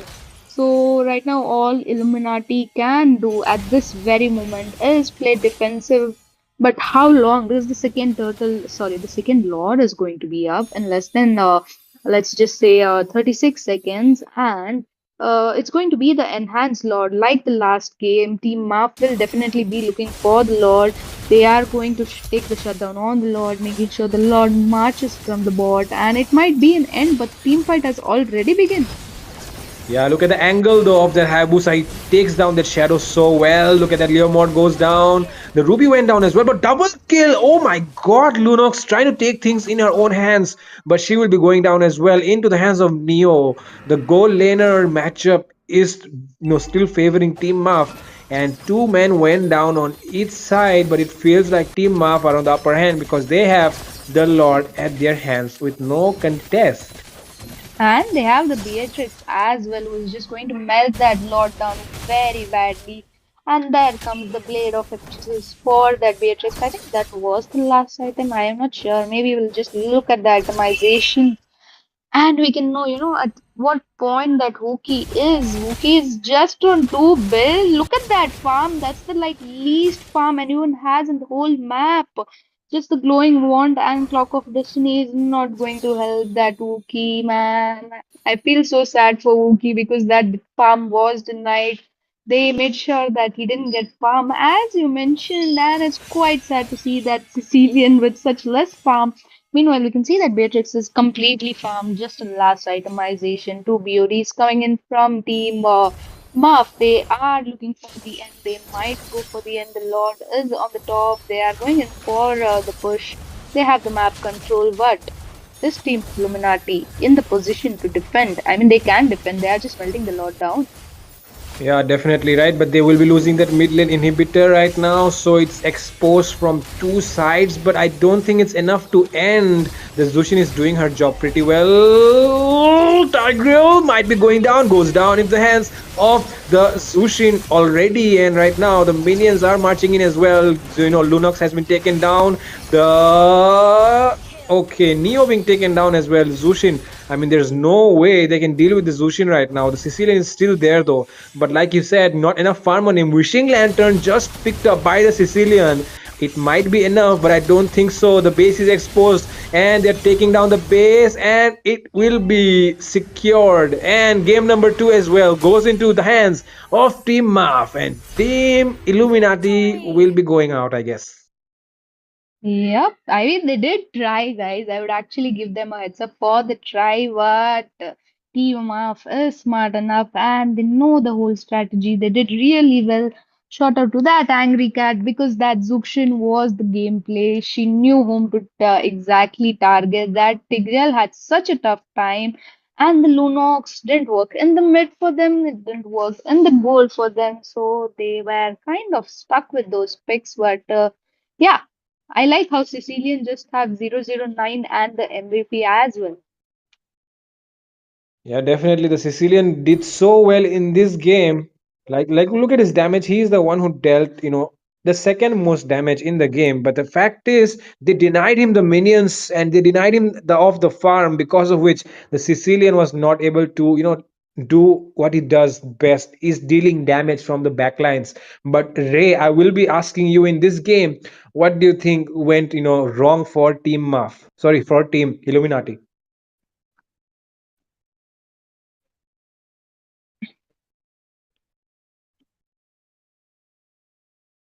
Hello, Ray. Are you I asleep? I was just acting, guys. It is method acting. Anyways, to answer your question, Fredo, um, the side of Team Maf, it looked like they were falling a little bit behind this time because Team Illuminati was making a little bit of pace in the early game, especially the Leomord and the Sicilian, just like you guys mentioned. They were doing quite well. But there was not much of a macro management done on the side of Team Illuminati because I noticed, despite the score being quite even, they had lost quite a lot of turrets. Like I think three of the outer turrets were almost out before the late game, and the micromanagement was also really good from Beatrix. Whenever the Lunox took a few kills, she was immediately shut down by Neo on that marksman, and it was really, really impressive how Team Marth really pulled off. Despite their only tanky frontliner being Ruby, they executed it perfectly, and this is one of the things I really, really love about them. So, anything you want to say, about these teams, Smiling or Fedo? Not really. I think I've spoken everything which was to Okay. be said. But you know the fact that Xbox was more tanky than that Tigreal.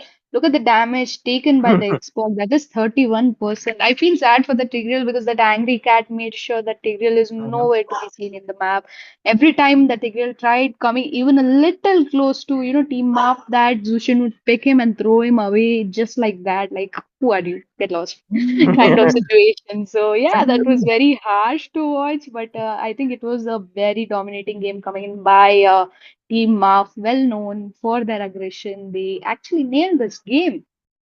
Mhm. Definitely. And anything from your side, Fredo? Any small comments? Well, one thing I would like to say is Team Illuminati really need to work on their draft, their composition. They need to learn the macros. I mean, micros are, pretty good, but the macros are really missing, and Definitely. that is where Team Marv just capitalized on that, and that is why they came out on top. Even though they were doing really good in the early game, because of the macro plays, Team Marv went out on top immediately, especially with that angry cat on the Zushin. Yep, definitely agree with you. Like going for a tanky composition against a Chushin who can easily mark down the slow heroes, it was their downfall. And with that, ladies and gentlemen, we are over with this best of three series between Team Maf versus Team Illuminati. And Team Maf will be going into the state semifinals, which will be held later on tonight. But do stay tuned. There is one more best of three series to find out the last contender in tonight's semi finals. It will be Hello Kitty Gang going against Steti Tuku, a very unique name on their hands. And me, as well as the casters Fredo and Smiling, will be signing off, but do stay tuned. Participate in the giveaways, support your teams, and you might have a chance in winning an epic skin. And with that, all of us will be signing off, but do stay tuned, ladies and gentlemen. Wait, bro. Chill, bro. Daddy, chill. Do you want to get a free epic skin? Yeah. Battle Knight Esport is doing a free epic skin giveaway today, tomorrow, every day, in every live stream of this tournament. Free epic skin, bro. Free epic skin. Free epic skin. For the Dixon? For the Dixon? For the Dixon? Give it to me now. Hey, bro. Give me the please, free please, stem, please, bro. Please don't kill me, man. I'm just a messenger, bro. Please don't kill me. I have a wife. Give me the I stem, have bro. kids. Please. Give me the Please stem, don't bro. kill me, bro. I'm just a messenger, man. Let me tell you how you can join the giveaway. Let me tell you What? how you can join the giveaway. Okay. Just stick around till the end of the live stream, and Okay. the host and the casters they will select you, man. I'm gonna go watch the live stream. Just comment down your UID and the team you are supporting, and they will select you. Please don't kill me, man. Please. If I don't get the skin,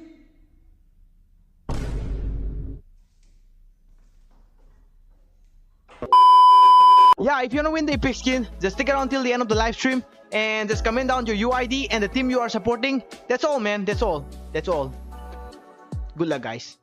Wait, bro. Chill, bro. Daddy, chill. Do you want to get a free epic skin? Yeah. Battle Knight Esport is doing a free epic skin giveaway today, tomorrow, every day, in every live stream of this tournament. Free epic skin, bro. Free epic skin. Free epic skin. for the Dixon? For the Dixon? For the Dixon? Give it to me now. Hey, bro. Give me the please, free please, stem, please, bro. Please don't kill me, man. I'm just a messenger, bro. Please don't kill me. I have a wife. Give me the I have stem, bro. kids. Please. Give me the Please skin, don't bro. kill me, bro. I'm just a messenger, man. Let me tell you how you can join the giveaway. Okay. Just stick around till the end of the live stream, and Okay. the host and the casters they will select you, man. I'm gonna go watch the live stream. Just comment down your UID and the team you are supporting, and they will select you. Please don't kill me, man. Please. If I don't get the skin,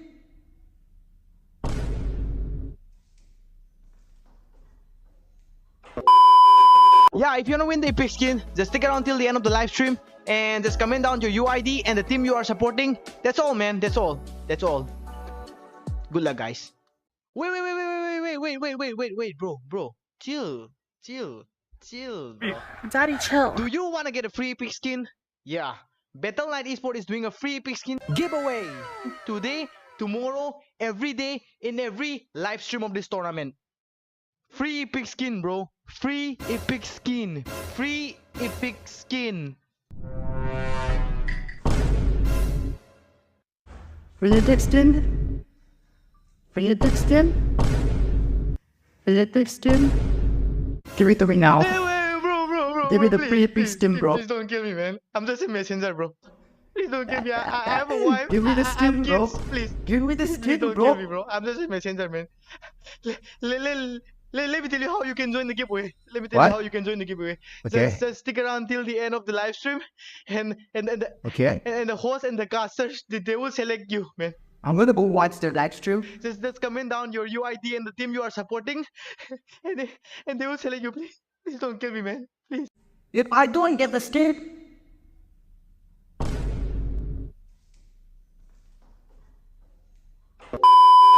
Yeah, if you want to win the epic skin, just stick around till the end of the live stream and just comment down your UID and the team you are supporting. That's all, man. That's all. That's all. Good luck, guys. Wait, bro. Chill. Bro. Daddy, chill. Do you want to get a free epic skin? Yeah. Battle.net Esport is doing a free epic skin giveaway today, tomorrow, every day in every live stream of this tournament. Free epic skin, bro. Free epic skin. Free epic skin. epic skin? Epic skin? Epic skin? Give it to me now. Bro. Give me the please, free epic please, skin, bro. Please don't kill me, man. I'm just a messenger, bro. Please don't kill me. I have a wife. Give me the I have skin, bro. kids. Please. Give me the Please skin, don't bro. kill me, bro. I'm just a messenger, man. Let me tell you how you can join the giveaway. Let me tell What? you how you can join the giveaway. Okay. Just stick around till the end of the live stream, and Okay. the host and the casters they will select you, man. I'm gonna go watch the live stream. Just comment down your UID and the team you are supporting, and they will select you. Please don't kill me, man. Please. If I don't get the skin,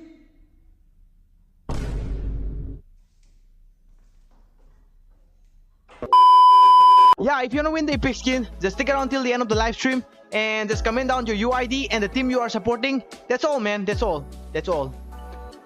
Good luck, guys. Wait, bro. Chill, bro. Daddy, chill. Do you want to get a free epic skin? Yeah. Battle.net Esport is doing a free epic skin giveaway today, tomorrow, every day in every live stream of this tournament. Free epic skin, bro. Free epic skin. Free epic skin.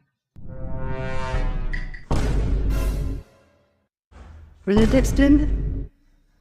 Epic skin? Epic skin? Give it to me now. Bro. Give me the please, free epic please, skin, please, bro. Please don't kill me, man. I'm just a messenger, bro. Please don't kill me. I have a wife. Give me the I have skin, bro. kids. Please. Give me the Please skin, don't bro. kill me, bro. I'm just a messenger, man. Let me tell you how you can join the giveaway. Let me tell What? you how you can join the giveaway. Okay. Just stick around till the end of the live stream, and Okay. the host and the casters they will select you, man. I'm gonna go watch the live stream. Just comment down your UID and the team you are supporting, and they will select you. Please don't kill me, man. Please. If I don't get the skin,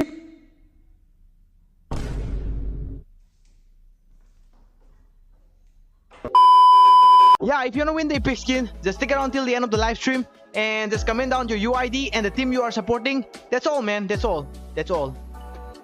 Good luck, guys. Wait, bro. Chill, bro. Daddy, chill. Do you want to get a free epic skin? Yeah. Battle.net Esport is doing a free epic skin giveaway today, tomorrow, every day in every live stream of this tournament. Free epic skin, bro. Free epic skin. Free epic skin. epic skin? Epic skin?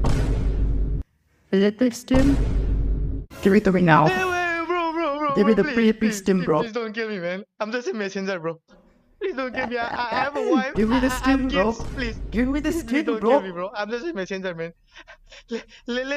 Let me tell you how you can join the giveaway. Let me tell What? you how you can join the giveaway. Okay. Just stick around till the end of the live stream, and Okay. the host and the casters they will select you, man. I'm gonna go watch the live stream. Just comment down your UID and the team you are supporting, and they will select you. Please don't kill me, man. Please. If I don't get the skin,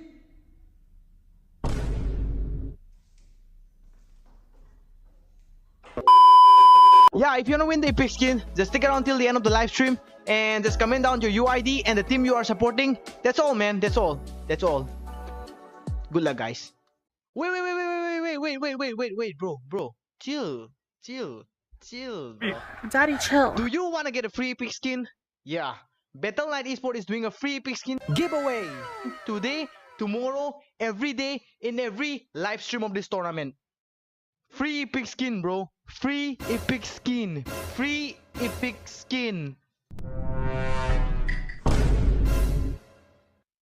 For the Dixon?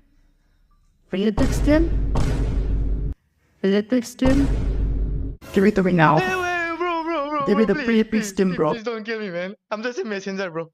Please don't kill me. I have a wife. Give me the I have stim, bro. kids. Please. Give me the Please stim, don't bro. kill me, bro. I'm just a messenger, man. Let me tell you how you can join the giveaway. Let me tell What? you how you can join the giveaway. Okay. Just stick around till the end of the live stream, and Okay. the host and the casters they will select you, man. I'm gonna go watch the live stream. Just comment down your UID and the team you are supporting, and they will select you. Please don't kill me, man. Please. If I don't get the skin, play him on the gold lane too. He's pretty valuable because he can disengage, engage, do damage. Evil Queller is basically one of his spells. That's a level of aura on its own. I'm gonna be honest with you. That's super cool. Evil Queller is one of his spells names. What are your thoughts? Well, that's a pretty interesting name. And also, you said that Suyu is getting used in the gold lane, which I'm quite unaware of. I've seen him popping off in EXP as well as a jungle. And a first pick Suyu is a pretty decent pick, but I'm not a very big fan of Suyu myself. The reason being that, my hero pool kind of counters him very well. I can play Haya and I can play Hanzo. So Hanzo does get counted very easily, but he can maintain the distance in the team fights. If the Suyu is, not the best Suyu in the world, he might get outplayed. But instead, we can see a very, annoying picks getting ignored by the side of um, Hello Kitty gang. We can see the Chip, the most annoying roamer right now, getting picked up by the side of TT, and the Terizla pick, which is not so much, prioritized as the EXP, but all the EXPs are banned. So after they are banned, one of the most preferred picks would be the Terizla. Also, a counter pick, I would say, the Carmilla as the roam, as after using the shortcut, 5 people will just gather at one place, and the Carmilla ult can be very valuable there. True, but then again, one thing that you mentioned was the Terizla not being valid in the EXP lane anymore. That is because of the nerf onto his passive. But that's only in the early game. You get a 20% reduction in damage based on the amount of HP you lose. But in the late game, it's been increased by 5%. So it scales with level. It's not something that's stagnant all throughout the game anymore. It is something that actually evolves with Terizla as he levels up. But then again, something that evolves during the match is Moskov. When he gets his items, he's insanely powerful. He can deal so much damage, especially with that passive penetration through the enemies. If enemies are in a straight line, he's got it covered. All of them are nuked down. It's not even melted, it's nuked. Bro has so much attack speed and value in any team fight. He's so valuable. Well, we see that Zushin getting banned. We saw in the last match, Zushin was playing with that Tigreal. He couldn't get the engages on. That was immensely what contributed to the win of Team Blue. But then again, it's all a matter of picks and bans. Chip can counter that Zushin. I've seen that happen. It's very interesting. Also, Akai can too, but that's a story for another day. Well, I do agree. Zuzan has been popping off in the meta quite lately. It was not that much respected recently, it was almost always Aurora, Valentina, Vexana, but somehow the team fight potential of Zozen is too much nowadays. Also, we can see the Edith and the Alice getting banned out, some decent bans in the gold lane, as well as you know, the they're all going for maybe the tanky gold lane ban, the Edith ban. But both the sides still need a goal line and a very good pick there, Harith, on the side of TT. I think right now a very good answer to the Harith goal lane would be the Minsatar goal lane, but not many teams can execute it that well. So I'm quite interested what the Hello Kitty gang are going to go for, Crux. To be honest, Mincetar actually sounds like a really good idea, especially with the fact that his second skill reduces damage coming in from the front by around 70%, if I'm not wrong. But I don't remember as much. Well, we see that in the goal lane, however, Stylebender is going with a Nathan. Last match, we were seeing uh, Crisis going in, but he didn't get the Nathan. Now we see a Nathan coming in. Do you think he's going to be as good as Crisis, or is he going to mess up, or is he going to play as good as Crisis? Well, that's a very tough question to answer if he's going to play as good as Crisis, but I hope so that he can, uh, you know, uh, Crisis is one of the best Nathans in India right now. So he can, if he comes even close to Crisis, it will be a really good carry for the side of Hello Kitty gang. And we can see the EXP lane has been locked on by the Xborg, something a hero that's not getting picked a lot again, but it's a decent counter to the tankiness coming from Chip as well as the Terizla. Also, the final mage being locked out by TT is the Cecilian. The burst that is going to come from the side of TT is kind of off the charts, Crux. Yeah, well, talking about Sicilian, he can basically take Firaga armor out of the export in an instant. He can do so much to Nathan that he has to make sure that he has his ultimate to escape. Suyu has one advantage over Sicilian because that is basically him just jumping at him and nuking him down within a moment or two, but we cannot see that in this match because I have faith in the Sicilian. Then again, I could be wrong. Well, that's true, Crux. But looking at the team comms, I think Team TT is more focused onto the late game. Meanwhile, the Xborg putting, he gets kind of an early game power spike if he gets one or two items. Even the Suyu is pretty strong early game. How is the match looking like for you, Crux, from the early to Well, mid stages? it's looking amazing because we're back in the land of Dawn for an exciting match between Hello Kitty and Tekituku. But to be fair, on my point of view, I think the match is looking a little onto the side of Hello Kitty because their draft is pretty good. Both teams are starting off with the left side, that is Suyu onto the blue buff and Hayabusa onto the red buff. Hayabusa is going to get the free Litho Wanderer, and Suyu is just going to go bot lane for an early gank because the chip is in the top lane. What are your thoughts? Well, Chip is really good at rotating, and I think he was going for that level 2 or something. So right now um he's level 1, I guess. Or okay, he's level 2. So yeah, maybe he went for that early level 2. But we can see a gank already. Harith being taken down, Crux. Yes, sir. We saw that Harriet getting taken down by the Valentina push. And here comes Suyu doing damage, insane amounts of damage onto the chip, making him waste his flicker. That was uncalled for. He didn't need to jump in that, but he has escaped luckily. Well, we see that Hayabusa is going to the top lane, trying to match out the damage dealt by the team on the blue side. Then again, by damage, I mean the damage emotionally, not physically, onto the side of Team Hello Kitty Gang. That's right. The emotional pressure has to be maintained if you really want to counter the rotations coming from the side of Hello Kitty Gang.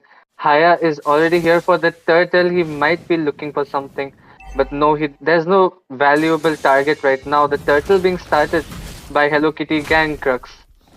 Yes, sir. And Chip does not have his ultimate, even though he cleared the mid lane.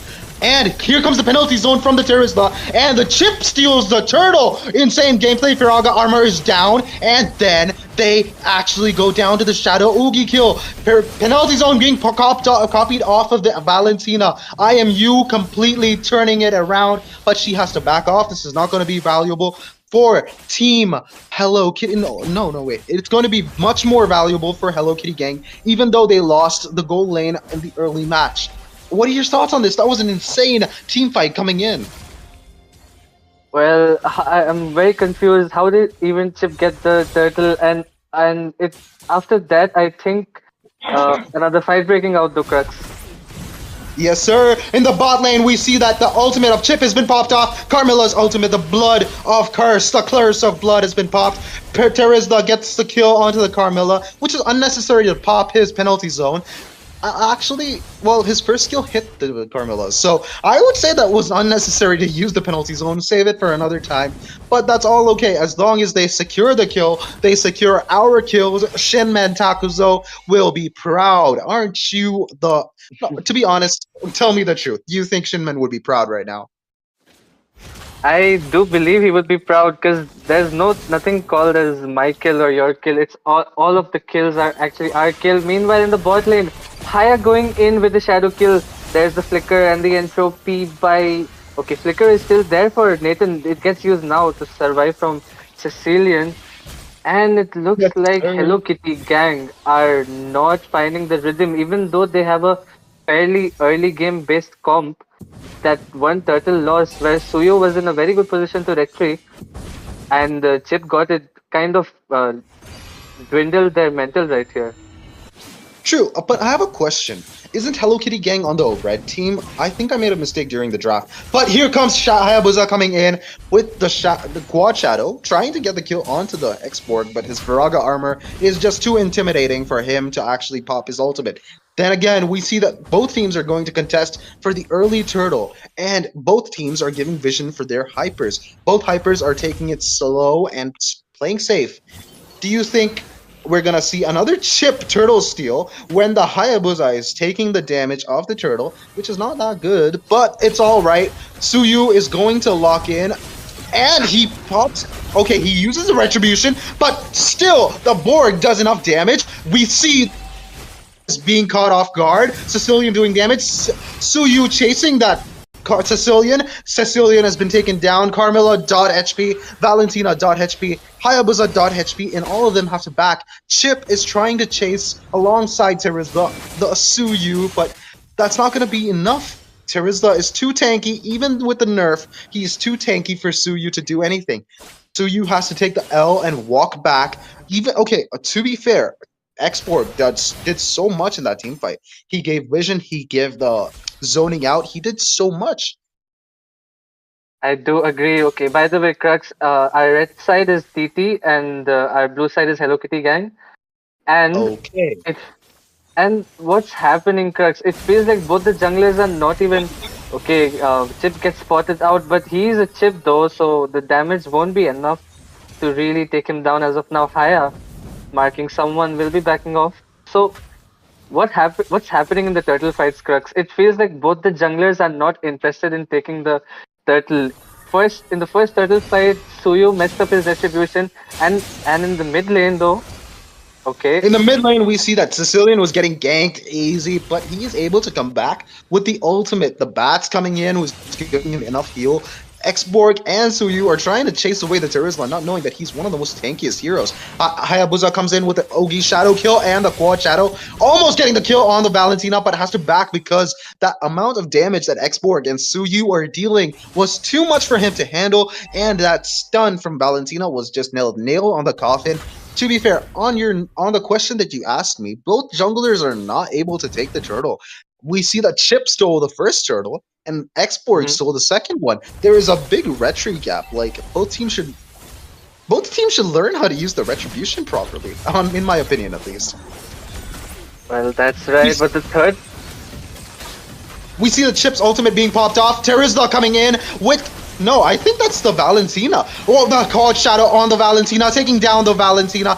Xborg taking the Sicilian down, and Suyu coming in, but Xborg is too late. He gets taken down. Suyu has to back off. This is going to be an easy, uncontested turtle for the side of Hello Kitty Gang. Oh my god, Crux, but we have Suyu in the picture. He's level 10 with these. Okay, he does miss the retribution. Haya gets the retri, and Suyu does not have any escape skill as of now. Will be taken down. A quite brave attempt there, but I don't know. He doesn't retri well at this point. Both the junglers, but this time we can see Haya redeeming himself though. True.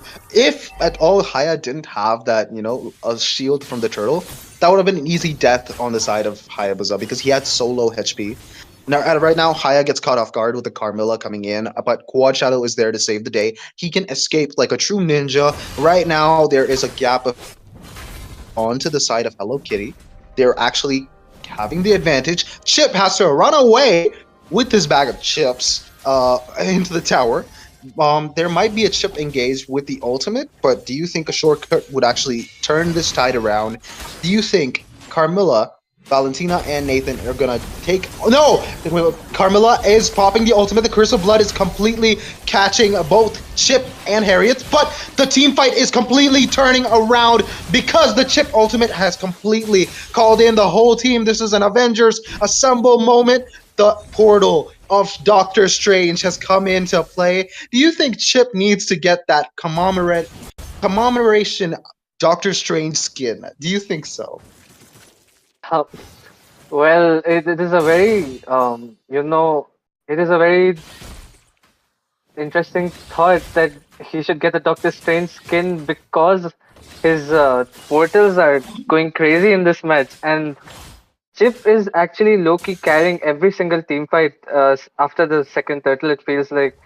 So, looks like Chip should be a worthy ban. Haya will be spotting out someone here, will be escaping though. Yep, I saw that Hayabusa completely using all the 4 quad shadows. That was insane. Talking about Chip sacrificed himself to get the Carmilla, Nathan, and the Valentina. That was very honorary onto the side of Chip.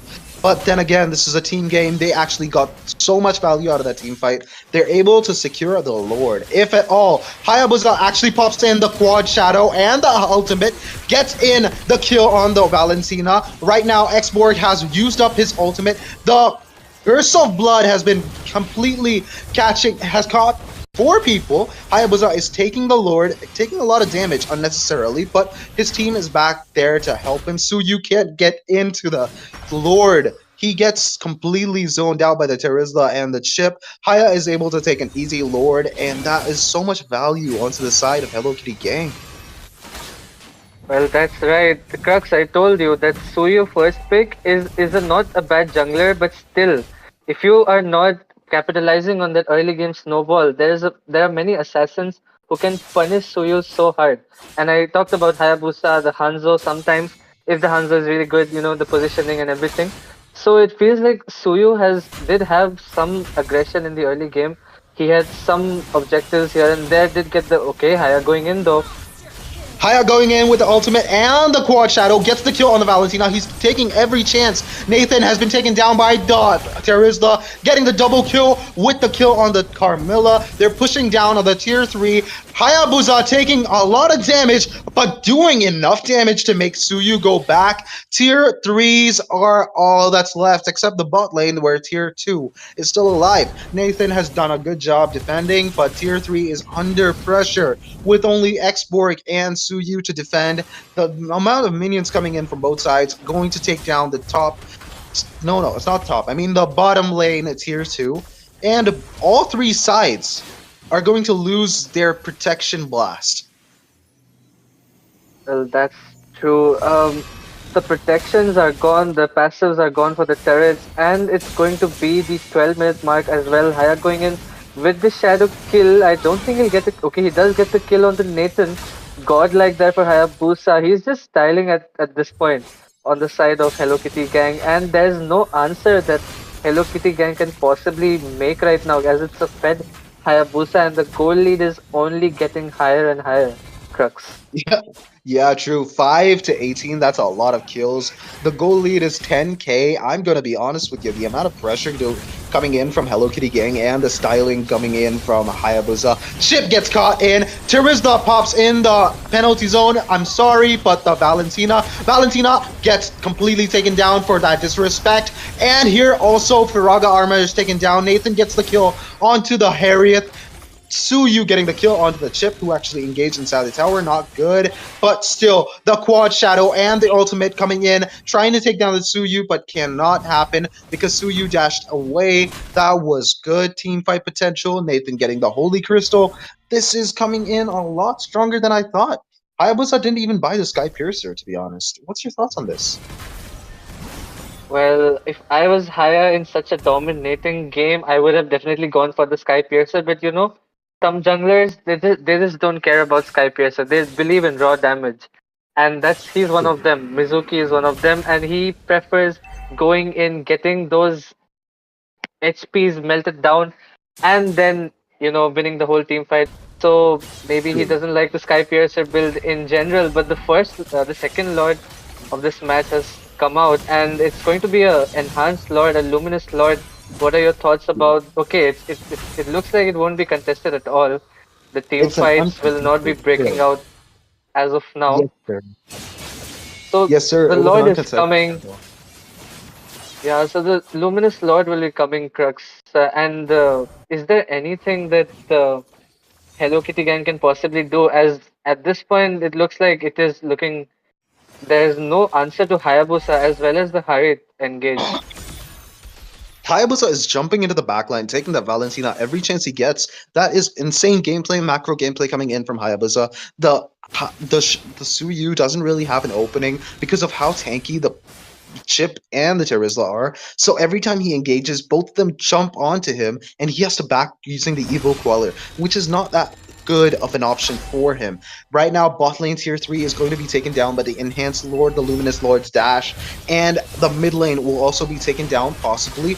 The Chip getting caught, the Terizla, and okay, all of them getting caught by the Carmilla ultimate. The Dexborg's ultimate Last Insanity does enough damage to get the triple kill. Terizla going down, a Chip going down, and the Sicilian going down. Not looking good for Team Hello Kitty Gang. And Valentina is going in for the engage onto the Harriets, trying to get the kill. The Carmilla bought the late game fleeting time, which allowed him to catch the Harriets. Do you think it's going to be a win onto the side of Teki Tuku? Like, it's a complete U-turn from the original gameplay and how bad they were playing in the early game. But right now, they caught up half of what the kills are, and they're pushing mid lane. They're finally getting some presence onto the map. What are your thoughts on this, Shazi? Well, okay. Haya went in with the solo kill onto Suyu. That's quite the disrespect. Looks like Suyu didn't have any escape skill to cancel out Haya's ultimate there. But that siege attempt by TT onto the base of Hello Kitty Gang, that turned out to be very, very pricey for them. They got caught out by the Carmilla's Curse of Blood, and it was a three-man knockout already, like instantly. And then even Harit fell down. He could have just ran, but the continued engage there from Valentina was successful in taking Harit down. So I feel the goal lead has come down very low, around 4 to 5K, and there's a good potential comeback possible from the side of Hello Kitty Gang. You mean Teki Tuku, but yes, that was what I was thinking about. There is this thing that I call the Angela syndrome. Oh, Hayabusa gets caught in by the stun with the Carmilla, but does not actually cannot be taken down because of the lack of damage. But then again, I was talking about the Angela syndrome. That's something that I've made on my own. To be honest, it's simple. When you get the ult from Angela, you tend to jump in and do unnecessary gameplay, like you jump in the fights without thinking, and that's what happened right now in the mid lane when the Lord was there. The Lord was there, so they thought that they could actually end it. They thought that they had the advantage, but it didn't look like it actually happened. But we see that the second Luminous Lord has been contested by both teams. Right now, I think Teki Tuku actually looks that they can actually go for the engage with the Carmela's Curse of Blood and the Fleeting Time. That has a lot of value, by the way. Even though Carmela bought it a little late, it gave a lot of value in that team fight and helped catch Harriet, who was escaping with a lot, with barely half of his HP. That's right. Well, we can see Chip being quite annoying here, and they both the teams are, preparing for the Lord fight. Terizla as well being a menace in the front line. But who do you think could be a better engage? Will the Curse of Blood be the first engage or the penalty zone coming from Terizla? True. I thought that okay, right now I thought that Hayabusa would end, but the Nathan was there to defend. But then again, right now we see that the Chip is taking a lot of damage. He stuns both Suyu and Export, but Chip is escaping. Carmela pops the ultimate only on Sicilian. Sicilian is getting taken down. Look at Haya in the bot lane. He's going for the Hayabusa end. is He's pushing the bot lane. Oh my god! This is insane. Hayabusa is about to end the game. Haya takes down the turret, and that's a GG's, guys. We actually witnessed a rat push. Thank you for notifying me, Shazi. I did not see that happening.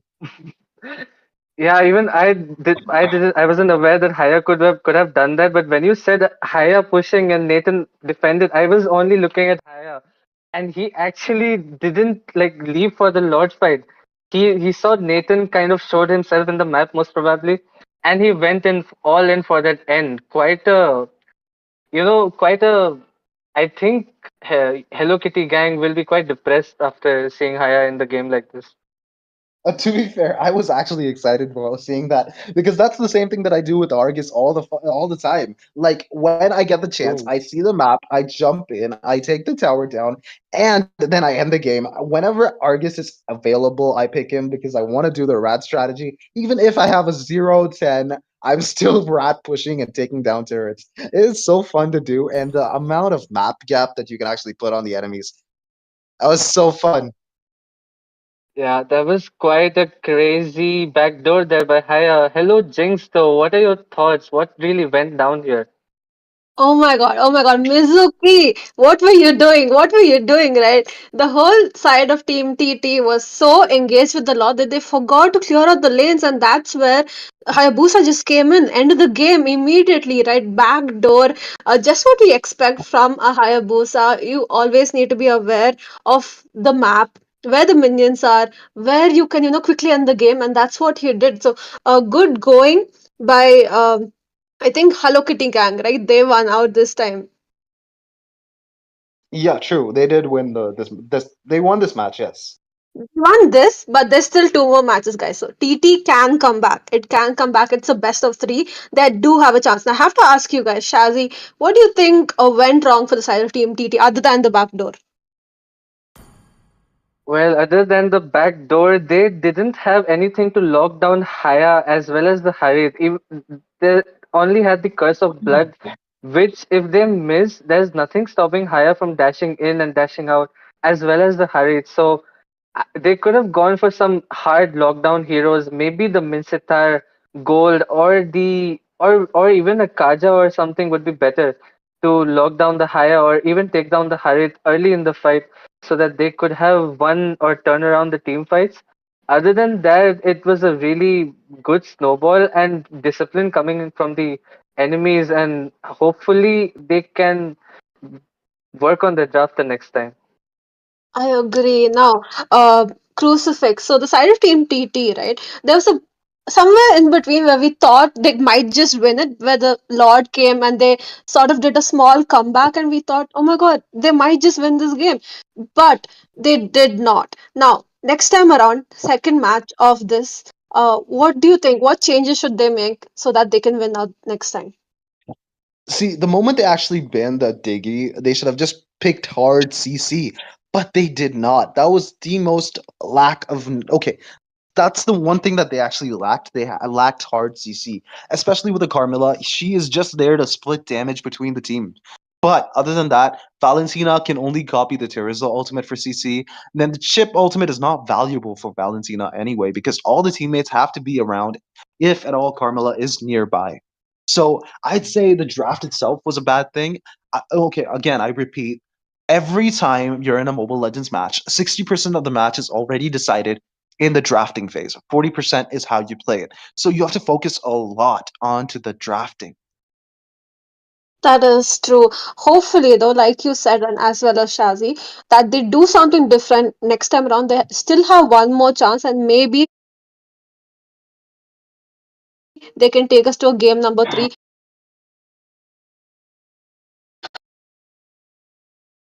For the marksman or goal lane. Not gonna lie, Avexana is pretty strong. They don't have frontliners, except for the Ruby maybe, but that's not gonna be viable because of how much. Okay, I'm not gonna lie. Anti-heal works so much against her. She cannot buy full damage. She has to buy semi-damage. But I've seen Ruby players going insane, completely insane with the damage and the lifesteal. Talking about damage and lifesteal, it's going to be Harriet that's going to get banned onto the ban section on the second draft. And the complete set of CC Mobile Legends rated 10 crowd control hero Tigreal in the ban section too. Not gonna lie, this would have been useful in the previous match. With the Diggy gone, Tigreal would have been a game setter for any of the teams. What are your thoughts on this? That is right, but the Tigreal was banned in the first match though, so we couldn't see a Tigreal getting picked. Even the Zuzin, a very, continuously, Zuzin is getting respected in the bans section, so I'm very proud of Zuzin at this point. As recent, like few days ago or few weeks ago, no one even knew who Zuzin was. She was not picked that much. She became a dormant, just a rank ban. But nowadays we can see all the teams bullying Zuzin picks, so that's a very good ban as the mage is still left for the side of Hello Kitty, and we can see an Angela getting banned. The old school Ling Angela combo won't be possible for the side of TT anymore. And the Harley is back, Crux. Another tease, or will this be a Harley pick from the side of Hello Kitty? It might be a Harley pick, but we see that Mizuki is getting the Suyu onto the team. I'm not gonna lie. Is he trying to say that I can play Suyu better than you? Is that what he's going for? But no, Harley is not gonna get picked. It's going to be an insane CC Mage, Aurora, and a Claude getting picked onto the side of Hello Kitty Gang. I'm gonna be honest with you. This is kind of exciting.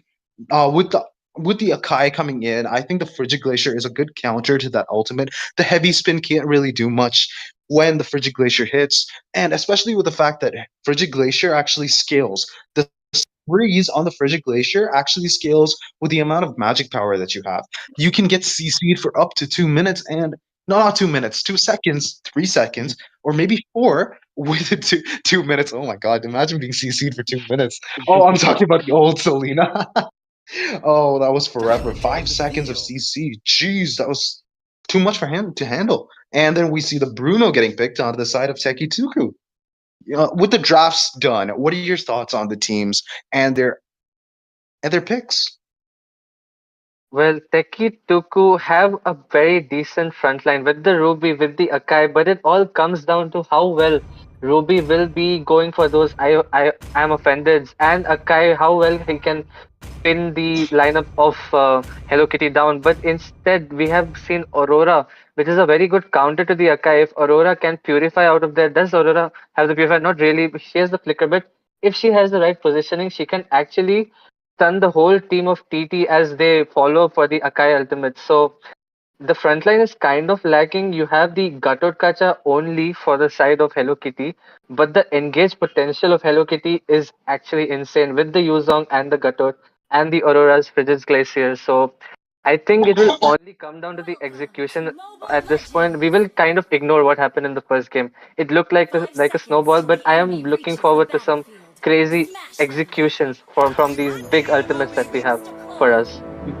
True. And talking about looking forward to something, we're back into the land of dawn for an exciting match. Both teams are going for their red buff and blue buff respectively onto the left side of the map. They're going to go engage onto the goal lane first. I'm going to be honest with you. It's always rotating around the goal lane. Everybody wants to rotate around the goal lane. They do not see the EXP. Akai is taking unnecessary damage, gets frozen by the Aurora, and a lot of damage done by the Suyu onto him with the triple slashes. Well, that's right. Both the teams will be focusing for that early game goal lane skirmish, but we can see that a little farm has been stolen from Ling there, so Ling might be late for that level 4. Litho being given for free though might be a trade for that green in the top side of the map. Both the junglers will be reaching their level 4 pretty soon, and both the gold laners too, Bruno as well as Claude, will be very well aware of their rotations. So let's see how it turns out in the bot lane as right now, Crux.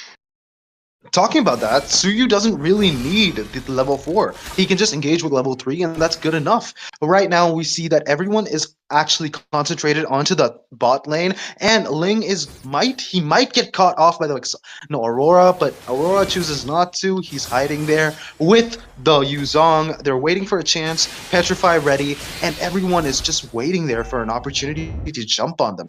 As the turtle spawns, do you think everyone is doing a good job? Gatot is going to get the free mid lane while Aurora and Yuzong are going to go level 4 in the EXP lane. Well, looks like Suyu has a slight advantage over Ling for this turtle, but both of them are level 4, and there is the aggression in the mid lane as well. Both the roamers trying to hit the level 4, but there's the turtle fight, Crux.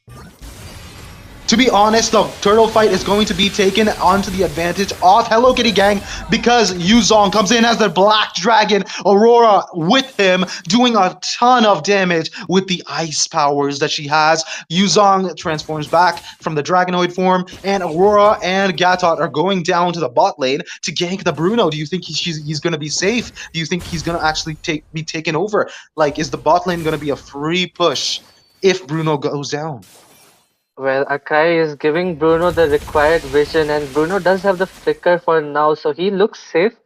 But Aurora does have the flicker, so she might be waiting for her Frigid Glacier to come up, and there might be a future, in a few minutes there might be a gank forming up in the gold lane.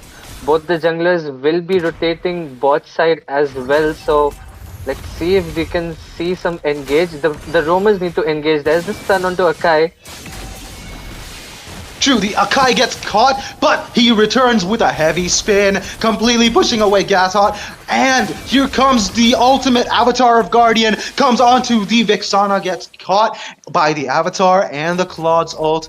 Well, Vexana couldn't do much. Akai had to run back. It was a very risky move from Vexana to actually show herself on the map, but she gets caught anyway. Suyu doing a lot of damage onto the Ling, but not able to get the second skill onto the Ling in time before he dashes away. Good gameplay, and Suyu goes back into engaging. He's not able to get a little bit of damage on it, but right now Akai and Bruno gets frozen, but Suyu is taking a lot of tower damage, has to back off, and right now Tempest of Blades has been used by the Ling, has been completely wasted because Suyu can completely dodge it. Comes Aurora, flickers in and does enough damage to take down the Bruno. Maybe Vexana might actually go down, put 2, but she does not. Well, the bot lane will be focused now, and that's a very valuable rotation coming from Hello Kitty Gang, completely obliterating the bot lane as well as Bruno's farm. Claude will be getting that early game lead from this team fight and the second turtle too. Ling is very behind in the farm right now, a level 6 versus a level 8 Suyu. I don't think they should even contest this turtle, but looks like TT will make a mistake here, going for the turtle with a very big EXP gap on both the junglers. Well, the EXP gap is 8 to 7. This is not going to be good, but the Petrify and the Black Dragon form has been used, and the Vexana gets caught. Right now, we see that the turtle is being uncontested. Will he be able to steal it? No, Suyu retry gaps, and Ling has to run away with the Tempest of Blades. Aurora and Gatot doing enough damage to take down the Ruby. And the goal lane, it's completely free. Bruno can push. Bruno can push, but his whole team has been decimated in the turtle fight. And not only the mid lane, but the top lane, I believe, will also be pushed. Eventually, a 1v1 breaking out between Claude and Bruno, though. Yep, and Bruno does not have enough farm or skill. Like, his spells have been used up, and he can't really do much. But then again, Claude was winning that because he has the farm gap. He has himself the corrosion sight, which is a crucial item on Claude. Does a lot of damage. Akai is taking a lot of damage on that note, taking damage from the Evil Queller and the second skill of Suyu. And Suyu re-engages, doing damage onto the Ruby. Ruby has to back. Everyone has to back. They're putting so much dominance. Mizuki is actually telling them, I can play Suyu better than you guys. And gets the snipe on the Bruno with the Evil Queller. I love that spell. It's so versatile. Only if the Immortal form on Suyu had ranged attacks with the third skill, cold version, that would have been such a cool spell. And bot lane, we see a Claude escaping the Akai's heavy spin by a mere fraction. That was so cool. Well, it looks like it's a 9-0 score right now, Crux, and there's complete domination from Hello Kitty. Link goes in with the Tempest of Blaze, but where is his target? He escapes. It was most probably the Claude. He escapes with the Battle Mirror image. Yuzong still going in, and there's no one to catch for now, but the aggression coming from Hello Kitty gang, there's no answer. This game is even worse than the first game. At least in the first game, there was some team fights, there was some response coming from TT, but this game is a complete domination from Hello Kitty gang, Crux. True, Hello Kitty gang are actually making sure that the TT realize that they have more experience. Even if they're both rank up, squads, it's not gonna help unless they actually know how to work well with each other. Heavy spin coming in from the Akai, can't really catch the Gatot because he escapes through that little hole in the buff section. That was fun to watch, but Team TT escaped the Akai. No, the Gatot's ultimate, the Avatar of Guardian, was not able to secure any kills. Heavy spin is on cooldown, so Suyu is safe to engage for free. Gatot gets the offend. Gatot offends Ruby, so she uses the I am offended, and mid lane is getting pushed. The Lord has been taken down by the... the Lord has been taken down by the Claw. There's so much going on. Yeah, there's so much going on, and there's no time for TT to even breathe. Even like Crux cannot breathe anymore because so much is going on over the map. TT is breathless and hopeless at this point. Is there anything they could do? Even the Akai has gone for the Petrify, a very questionable spell. It's much better to go for the Flicker. Petrify is not the most ideal spell to go for in this fight, but Crux, the Lord is coming. The first Lord, though. Yeah, tell me. Yep. My question was that what could happen here in the first Lord? I'm going to be honest with you. The Lord is coming, and that's going to do a lot of damage onto the towers of TT, but Flicker is not the best spell. I'll be honest, Sprint is the best spell on Akai because Bro can literally push people into the third tier towers, and it's so fun to watch. I do that a lot, and people just start complaining. They're like, no, stop doing this. Buff is getting taken. Yuzong engages, Petrify is used onto the Akai, but that was not a good target. Vexana's ultimate, the Eternal Guard, has been popped